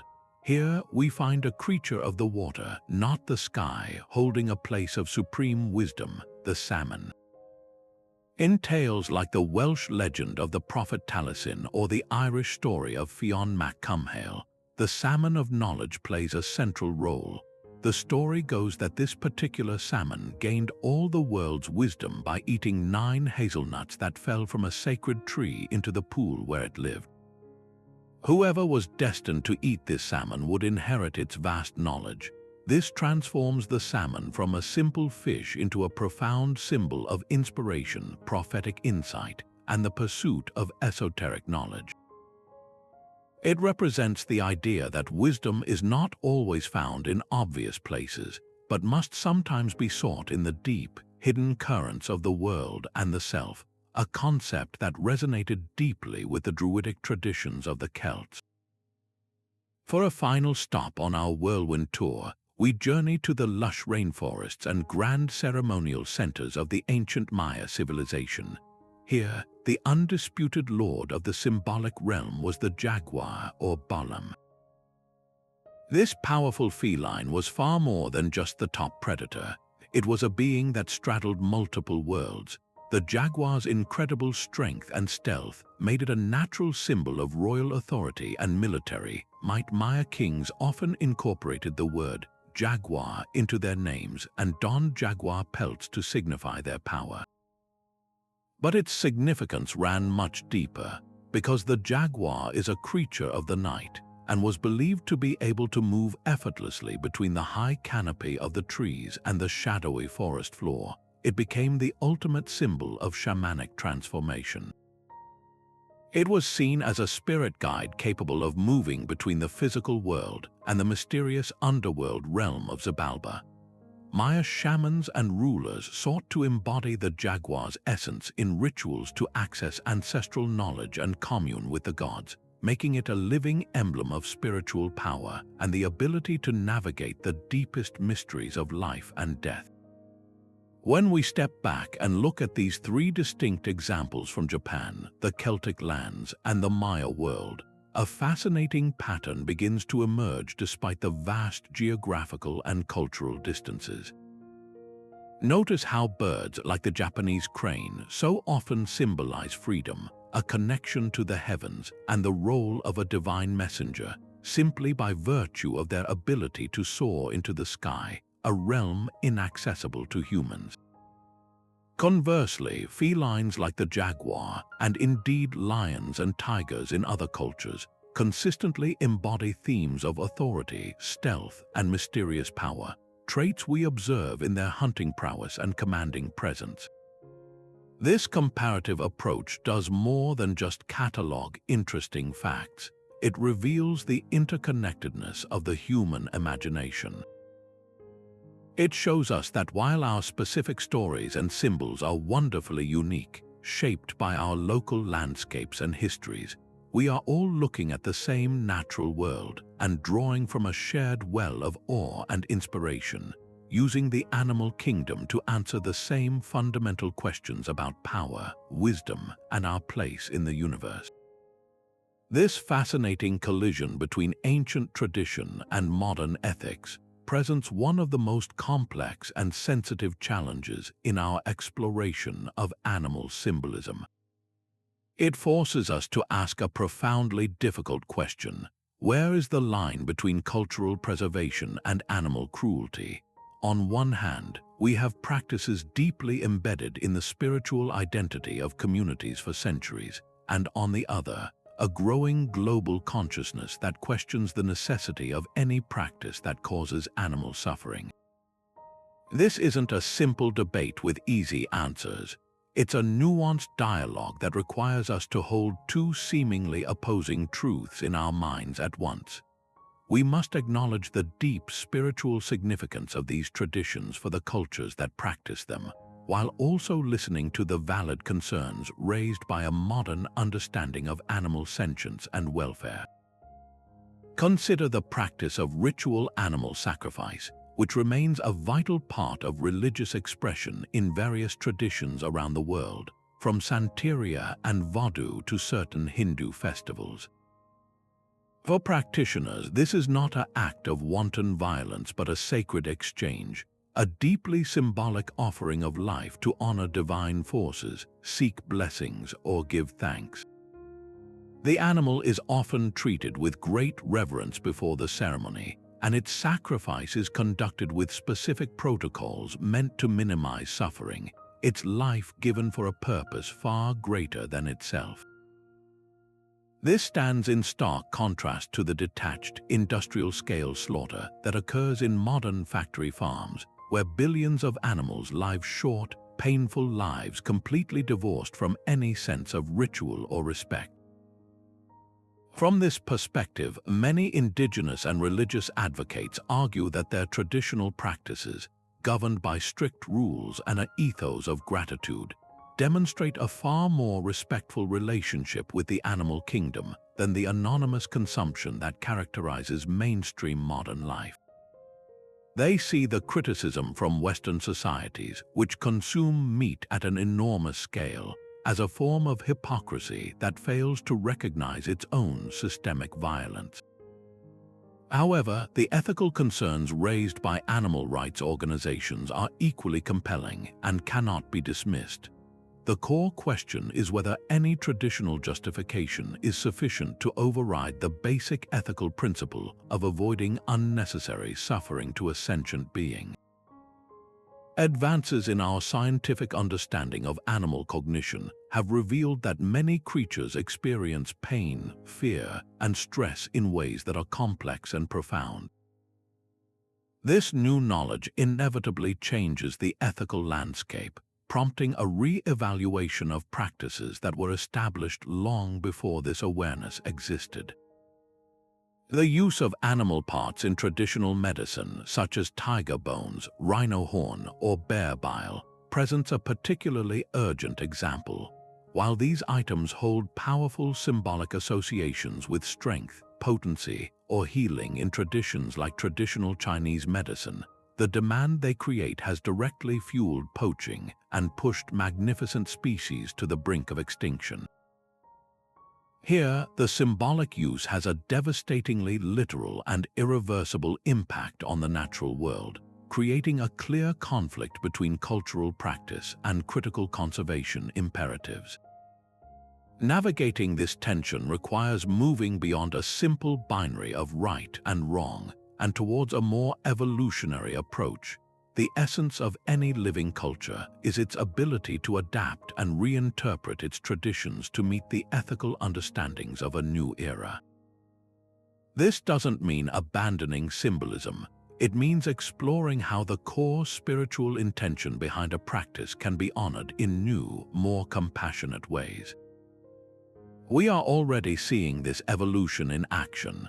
Some communities are shifting from literal sacrifice to symbolic offerings using fruits, vegetables, or intricate paper effigies to represent the animal, thus preserving the sacred meaning of the ritual without the taking of a life.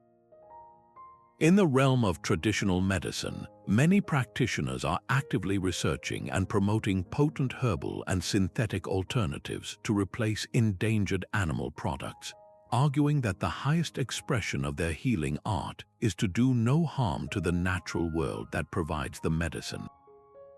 This ongoing dialogue pushes all of us towards a more thoughtful and consistent ethic in our relationship with animals. It encourages a humble recognition that no culture has a monopoly on ethical perfection, and that we all have room to grow. The goal is not to vilify tradition, but to encourage its creative and compassionate evolution, to find ways for the powerful language of animal symbolism to continue to inspire and guide humanity without coming at the expense of the animals themselves. This path forward honors the wisdom of the past while embracing the responsibility we hold in the present, striving for a future where reverence for an animal's symbolic power is perfectly aligned with respect for its inherent right to a life free from suffering. Long before a child ever sets foot in a formal classroom, they are often sitting wide-eyed at the feet of a grandparent or a storyteller, being ushered into a world where a clever spider outwits a hungry leopard, or a slow-moving tortoise defeats a boastful hare. This is where animal symbolism begins its most fundamental work, serving as the very first and most engaging textbook for young minds learning how to navigate the complexities of life. These stories are far more than simple entertainment. They are sophisticated cultural tools, meticulously designed to package profound moral lessons and essential social norms into a format that is not only palatable for a child but utterly irresistible. By using animals as the central actors, these tales create a crucial layer of psychological safety. A child can learn about the dangers of arrogance from a boastful hare without feeling personally accused, or understand the importance of community from a colony of ants without feeling the weight of a direct lecture. The animal characters become neutral, relatable proxies, allowing difficult truths about human nature to be absorbed at a safe distance, their lessons lodging deep in the subconscious where they can quietly shape a child's developing sense of right and wrong. The most famous and enduring example of this educational tradition is, of course, the collection known as Aesop's Fables. These ancient Greek stories have been told and retold for thousands of years for one simple reason: their lessons are timeless and their method is flawless. In the tale of the tortoise and the hare, the abstract concept of perseverance is given a shell and 4 slow-moving legs, while arrogance is embodied in a fluffy, overconfident sprinter. The story doesn't just tell a child that steady effort is good. It shows them, in the most vivid and satisfying way possible, exactly how flashy overconfidence can lead to humiliating defeat. Similarly, the fable of the boy who cried wolf uses a simple sheep herding scenario and a mischievous boy to teach a complex lesson about the erosion of trust and the serious real-world consequences of dishonesty. The wolf in that story is more than a predator. It is the inevitable manifestation of a broken trust, a symbolic force of nature that cannot be fooled forever. These narratives masterfully translate vague parental admonitions into concrete, cause and effect storylines that children can understand and, most importantly, remember. This practice of using animal parables as a primary educational tool is a global phenomenon deeply embedded in countless oral traditions. Across Africa, the trickster spider Anansi is a staple of bedtime stories, constantly finding himself in trouble due to his own greed or cunning, only to weave his way out again, teaching children about the double-edged sword of cleverness and the importance of thinking on one's feet. In many Native American communities, stories featuring Coyote often serve as cautionary tales, illustrating how chaotic behavior disrupts the harmony of the community and leads to misfortune for the individual.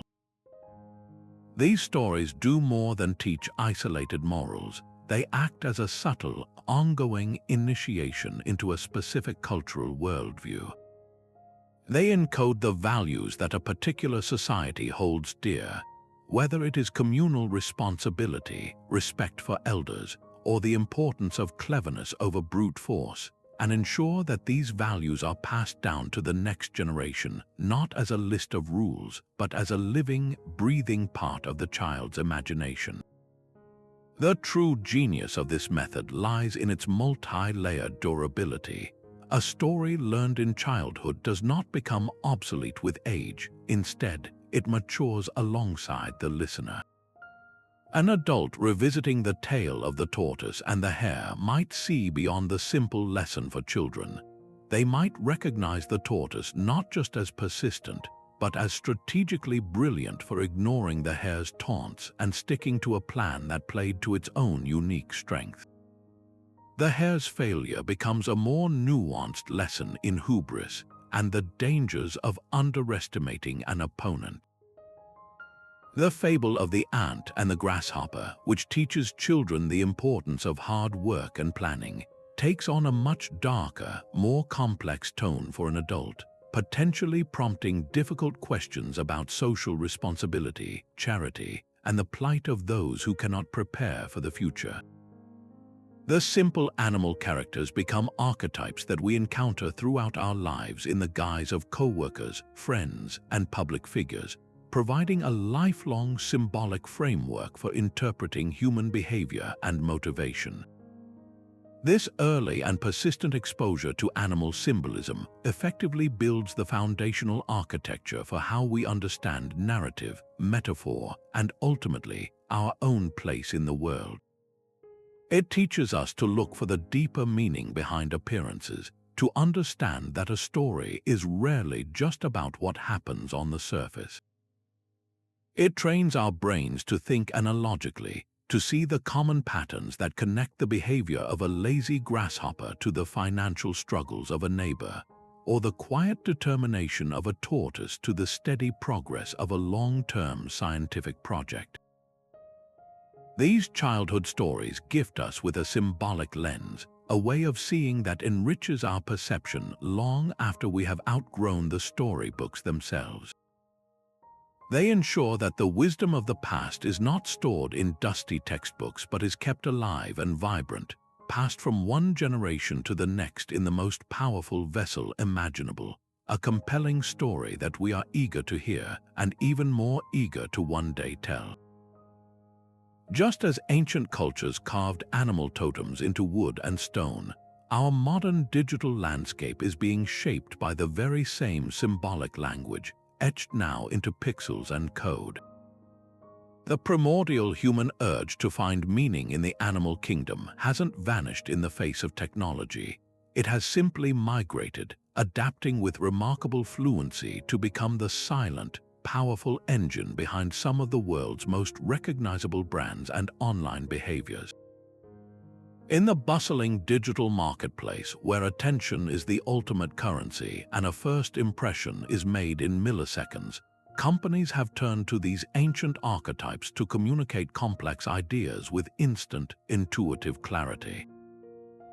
They understand that a well-chosen animal symbol can convey a brand's entire personality without a single word of explanation, tapping directly into a shared cultural subconscious that is thousands of years in the making. Consider the sheer brilliance of a brand like Twitter. Its choice of a simple, light blue bird is a masterclass in symbolic communication. The bird is one of the oldest and most universal symbols for freedom, communication, and the carrying of messages across great distances. From the doves of ancient Mesopotamia to the carrier pigeons of the world wars, birds have always been our emissaries. Twitter's bird perfectly captures this essence. It's a platform built for ideas to take flight, for news to spread like a flock across the digital sky, for every user to have a voice that can be heard far and wide. It's friendly, approachable, and encapsulates the entire promise of the platform in a single, elegant visual. Similarly, the Mozilla Foundation's choice of a fox encircling a glowing globe for its Firefox browser is deeply symbolic.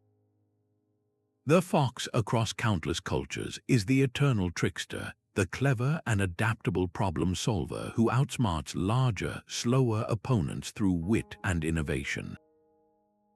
What better emblem for a web browser that positioned itself as a nimble, intelligent, and innovative alternative to the lumbering tech giants of its day? The fox suggests a smart, swift, and resourceful tool for navigating the complex wilderness of the internet. This strategic borrowing extends far beyond the tech world into every corner of consumer culture. The energy drink company Red Bull doesn't just use a bull, it uses two of them, frozen in a dynamic clash that screams raw, untamed power and explosive energy. The insurance company Progressive uses the name and image of a floater truck, but their spoken mascot is Flow, a name that subtly evokes flow and smooth operation, while their visual mascot is a white pigeon, a nearly global symbol of peace, safety, and coming home, reassuring you that with their coverage, your home and family are protected. The sports car manufacturer Jaguar leans entirely on the sleek, powerful, and predatory elegance of its namesake to sell a feeling of luxury, speed, and commanding presence on the road. In each case, the animal is doing the heavy lifting of brand storytelling, conveying a set of desired attributes directly to the consumer's limbic system, bypassing rational thought and appealing directly to emotion and association. This digital repurposing of animal symbolism has also exploded within the very culture of the internet itself, particularly through the viral, often irreverent language of memes. The concept of a spirit animal has been plucked from its specific, sacred context in various indigenous traditions and transformed into a popular online shorthand. In the vast social ecosystems of platforms like TikTok and Instagram, declaring a honey badger your spirit animal because of its fearless tenacity, or a sloth because of your love for lazy Sundays, has become a common, light-hearted way for individuals to express their personality, mood, or aspirations. While this widespread adoption has undoubtedly diluted the term's original cultural and religious significance, reducing a profound spiritual kinship to a humorous personality quiz, it also undeniably proves the concept's enduring power and resonance. It shows a mass desire, however superficially expressed, to identify with the core virtues of the natural world, to use animals as mirrors for our own identities in a rapidly changing and often alienating digital age. What this entire digital transformation demonstrates is the incredible, chameleon-like adaptability of animal symbolism. These ancient motifs are not fragile relics to be preserved under glass. They are robust, living tools that have successfully crossed the bridge from the physical world to the virtual one. They remain as relevant as ever because they fulfill a fundamental human need for quick, effective, and emotionally resonant communication. In an attention economy saturated with information, a simple animal logo can cut through the noise. In a world of complex digital identities, adopting an animal meme can be a way to quickly signal belonging to a particular tribe or subculture. The medium has changed from cave walls and woven blankets to screens and logos, but the underlying psychological mechanism is identical. We are still using the animal kingdom to tell stories about who we are, what we value, and what we aspire to be, proving that even our most advanced technology is ultimately built to serve our most ancient instincts. Yet, even as we embrace this beautiful intercultural exchange, we are confronted by a sobering and urgent reality that brings the full weight of animal symbolism crashing into the present moment, the escalating crisis of climate change and biodiversity loss. This isn't just an environmental issue. It is a profound cultural and spiritual emergency that threatens to sever living links to our collective past. The accelerating disappearance of species across the globe does more than destabilize ecosystems. It actively unravels the very fabric of human meaning, silencing ancient symbols and erasing chapters from our shared symbolic storybook. The majestic tiger, a millennia-old symbol of power, courage, and divine energy across Asia, now fights for its literal survival in vanishingly small pockets of forest. Its potential extinction would be more than an ecological catastrophe. It would be the silencing of a living archetype, the loss of a powerful spiritual touchstone for countless cultures that have looked to the tiger for inspiration and identity. Similarly, the wild salmon, the lifeblood and sacred relative of Pacific Northwest tribes like the Lummi and the Swinomish, faces catastrophic declines due to warming waters, habitat destruction, and blocked migration routes.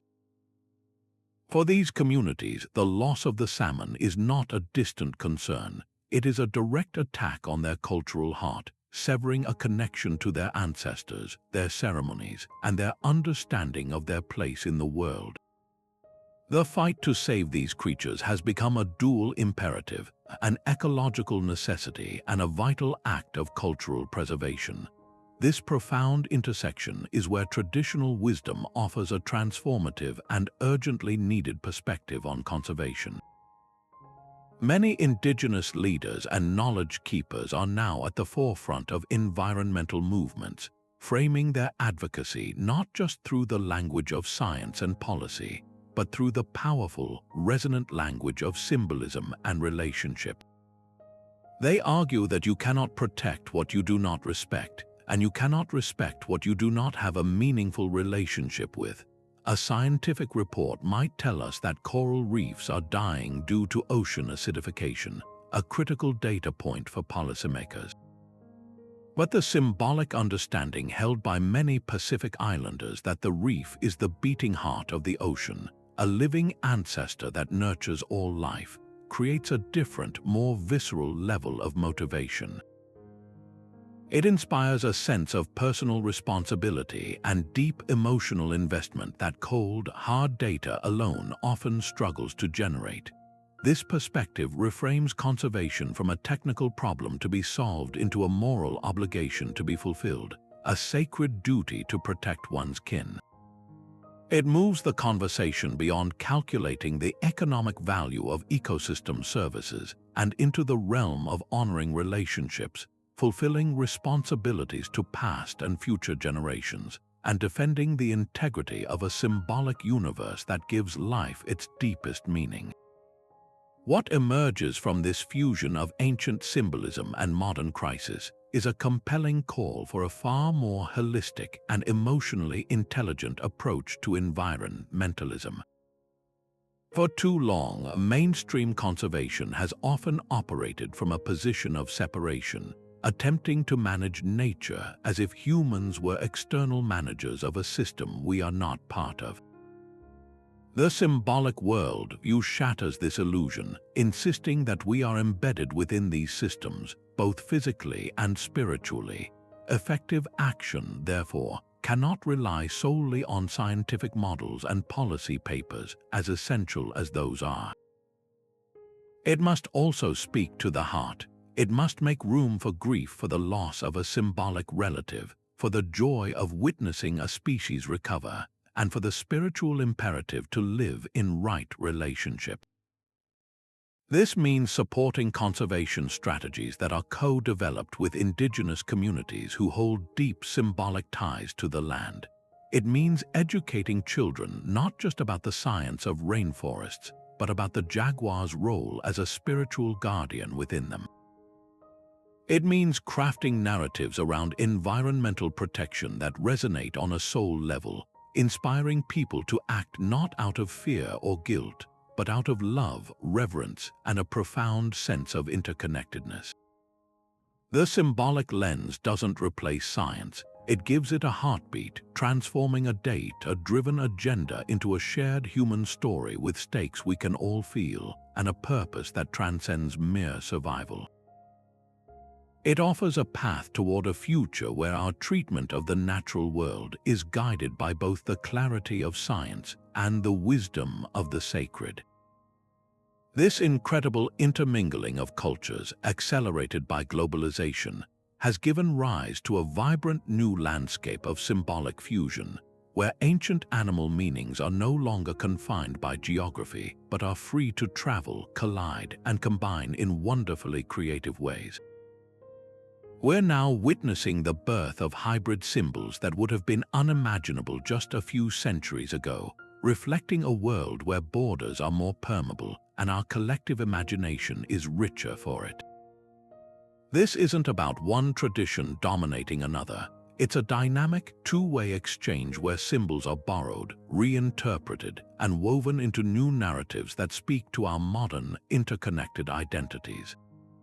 A person in Brazil might find deep personal resonance with the Norse wolf Fenrir, while someone in Norway might feel a connection to the Australian rainbow serpent, creating a personalized spiritual map that draws from the entire globe.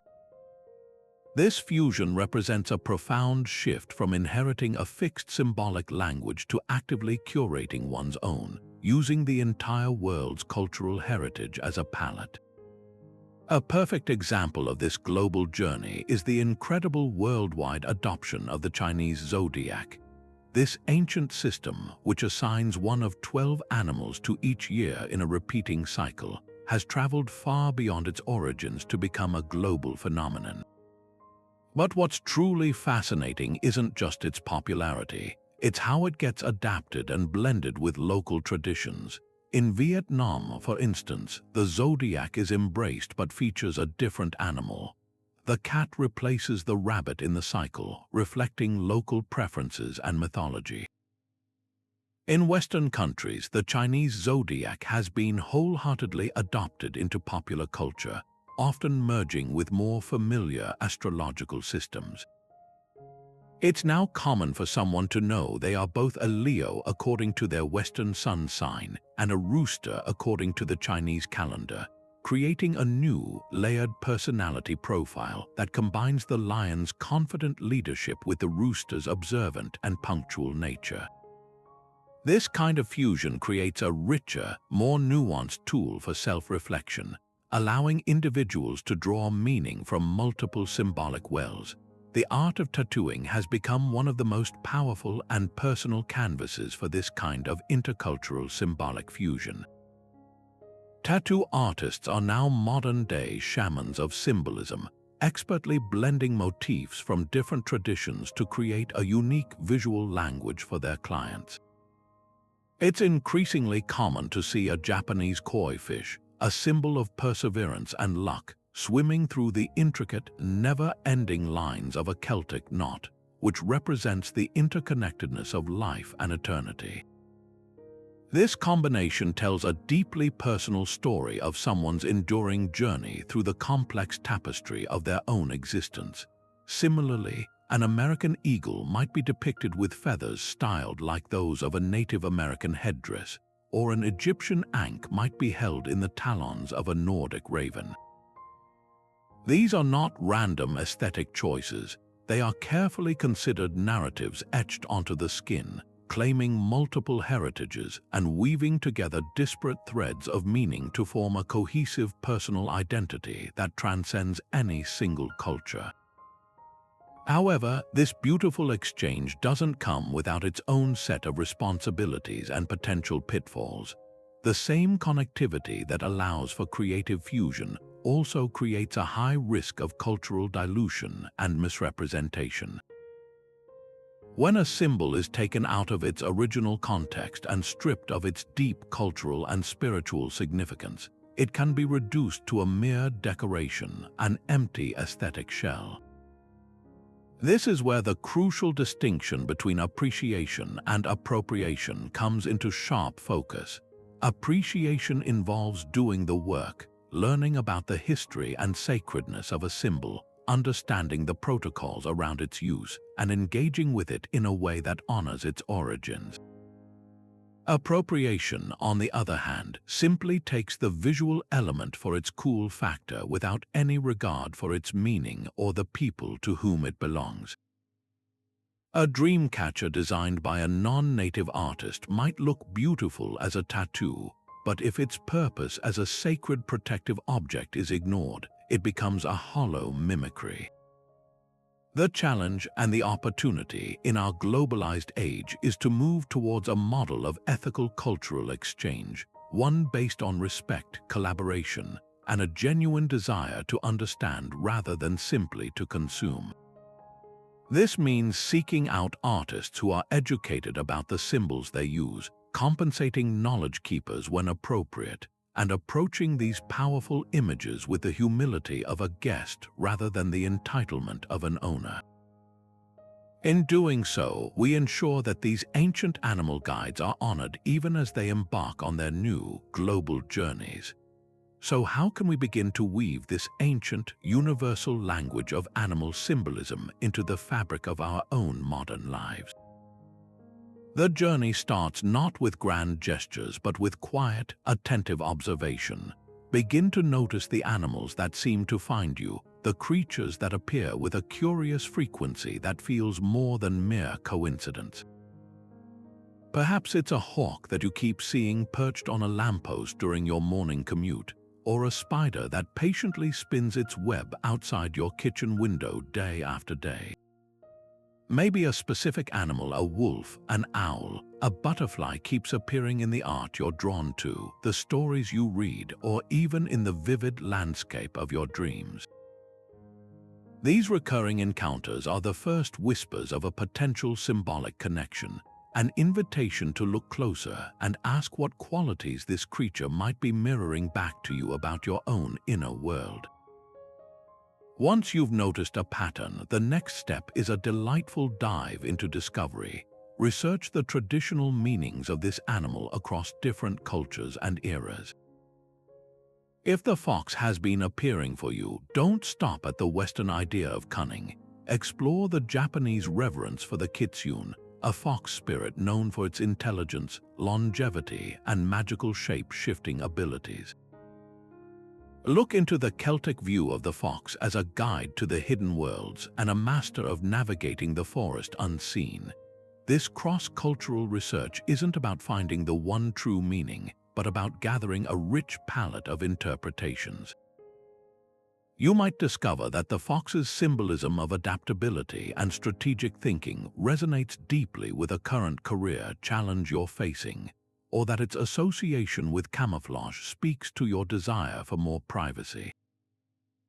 This process transforms a simple animal sighting into a multidimensional mirror, reflecting aspects of yourself you may not have fully acknowledged. A powerful way to deepen this practice is to keep a dedicated journal for these reflections. This isn't just a log of sightings, it's a modern book of omens, a personal field guide to your own symbolic journey. Note the date, the circumstance, and your emotional state when an animal appears. Then write freely about what you've learned of its symbolism and how those traits might apply to your current situation. Are you in need of the bear's medicine of introspection and retreat? Could the cheerful, community-focused energy of the sparrow remind you to reconnect with friends? Over time, this journal becomes a fascinating map of your personal growth, revealing patterns and offering guidance much like the ancient augurs interpreting flights of birds. The act of writing itself helps to solidify these insights, moving them from fleeting thoughts into actionable self-awareness.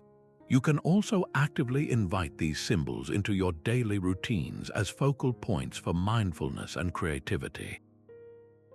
In meditation, you might gently call upon the essence of a specific animal you wish to embody. If you're seeking clarity, visualize the eagle soaring high above the landscape and imagine borrowing its piercing vision to gain a new perspective on a problem that feels overwhelming. In creative pursuits, use animal symbolism as a source of inspiration. A painter might channel the vibrant, transformative energy of the phoenix into a piece about personal renewal. A writer could use the sly humor of the Coyote Trickster to develop a clever character. This isn't about cultural appropriation, it's about personal adaptation. You are not claiming the sacred rituals of a specific culture as your own, but rather drawing inspiration from the universal, archetypal power these animals represent to all of humanity, and finding your own authentic way to connect with that energy. The ultimate goal of this personal engagement is to foster a more conscious and reciprocal relationship with the natural world. It's a shift from seeing animals as background characters in our human story to recognizing them as active participants and potential teachers. This practice encourages us to slow down, to observe the more than human world with curiosity and respect, and to consider our place within the intricate web of life not as separate observers, but as connected kin. By allowing these ancient symbols to speak to us in a modern context, we open a door to a deeper understanding of ourselves and a more meaningful, respectful dialogue with the living planet we call home. Throughout this incredible journey, we've witnessed how animal symbolism acts as a profound bridge, connecting humanity to the natural world in a vibrant dialogue of meaning that spans continents and centuries. These symbols are far more than quaint folklore. They are a sophisticated language that has encoded our deepest wisdom, our most cherished values, and our most enduring stories, shaping the very identity of cultures for thousands of years. From the powerful clan totems that defined social structures to the sacred rituals that invoked animal spirits for rain and healing, from the ancient myths where animals shaped the cosmos to the everyday proverbs that still color our speech, this symbolic relationship has been one of humanity's most constant and creative companions. It has offered us timeless insights into who we are, how we relate to the spiritual realm, and what our purpose might be within the vast, mysterious cosmos. Now, as we stand at a critical crossroads in history, facing unprecedented global challenges like environmental collapse and the rapid erosion of cultural diversity, revisiting these ancient traditions feels less like an academic exercise and more like an urgent necessity. They remind us of fundamental truths we have dangerously forgotten: the importance of deep respect for all life, the essential need for balance in all our dealings, and the undeniable reality of our interconnectedness with every other being on this planet. This isn't about nostalgia for a lost past. It's about retrieving a vital piece of our collective wisdom to help us navigate an uncertain future. The symbolic worldview teaches us that we are not separate from nature, but a part of it, a lesson that modern ecology and climate science now echo with increasing desperation. Let's carry this appreciation forward not as a static relic to be museumized, but as a living, breathing, and evolving dialogue. Let it enrich our present by inspiring more sustainable ways of living and more empathetic ways of connecting with other cultures. Let it inform our future by encouraging a global ethics that values both scientific innovation and spiritual wisdom. This ongoing conversation between the ancient and the modern, the symbolic and the scientific, is where real hope lies.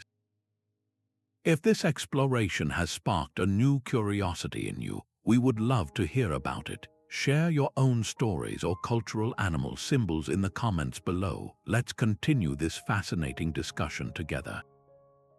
And for more journeys into the world's great historical mysteries, don't forget to subscribe to the channel. Thank you for watching, and remember to look a little closer the next time an animal crosses your path. You might just be receiving a message from the deep past asking you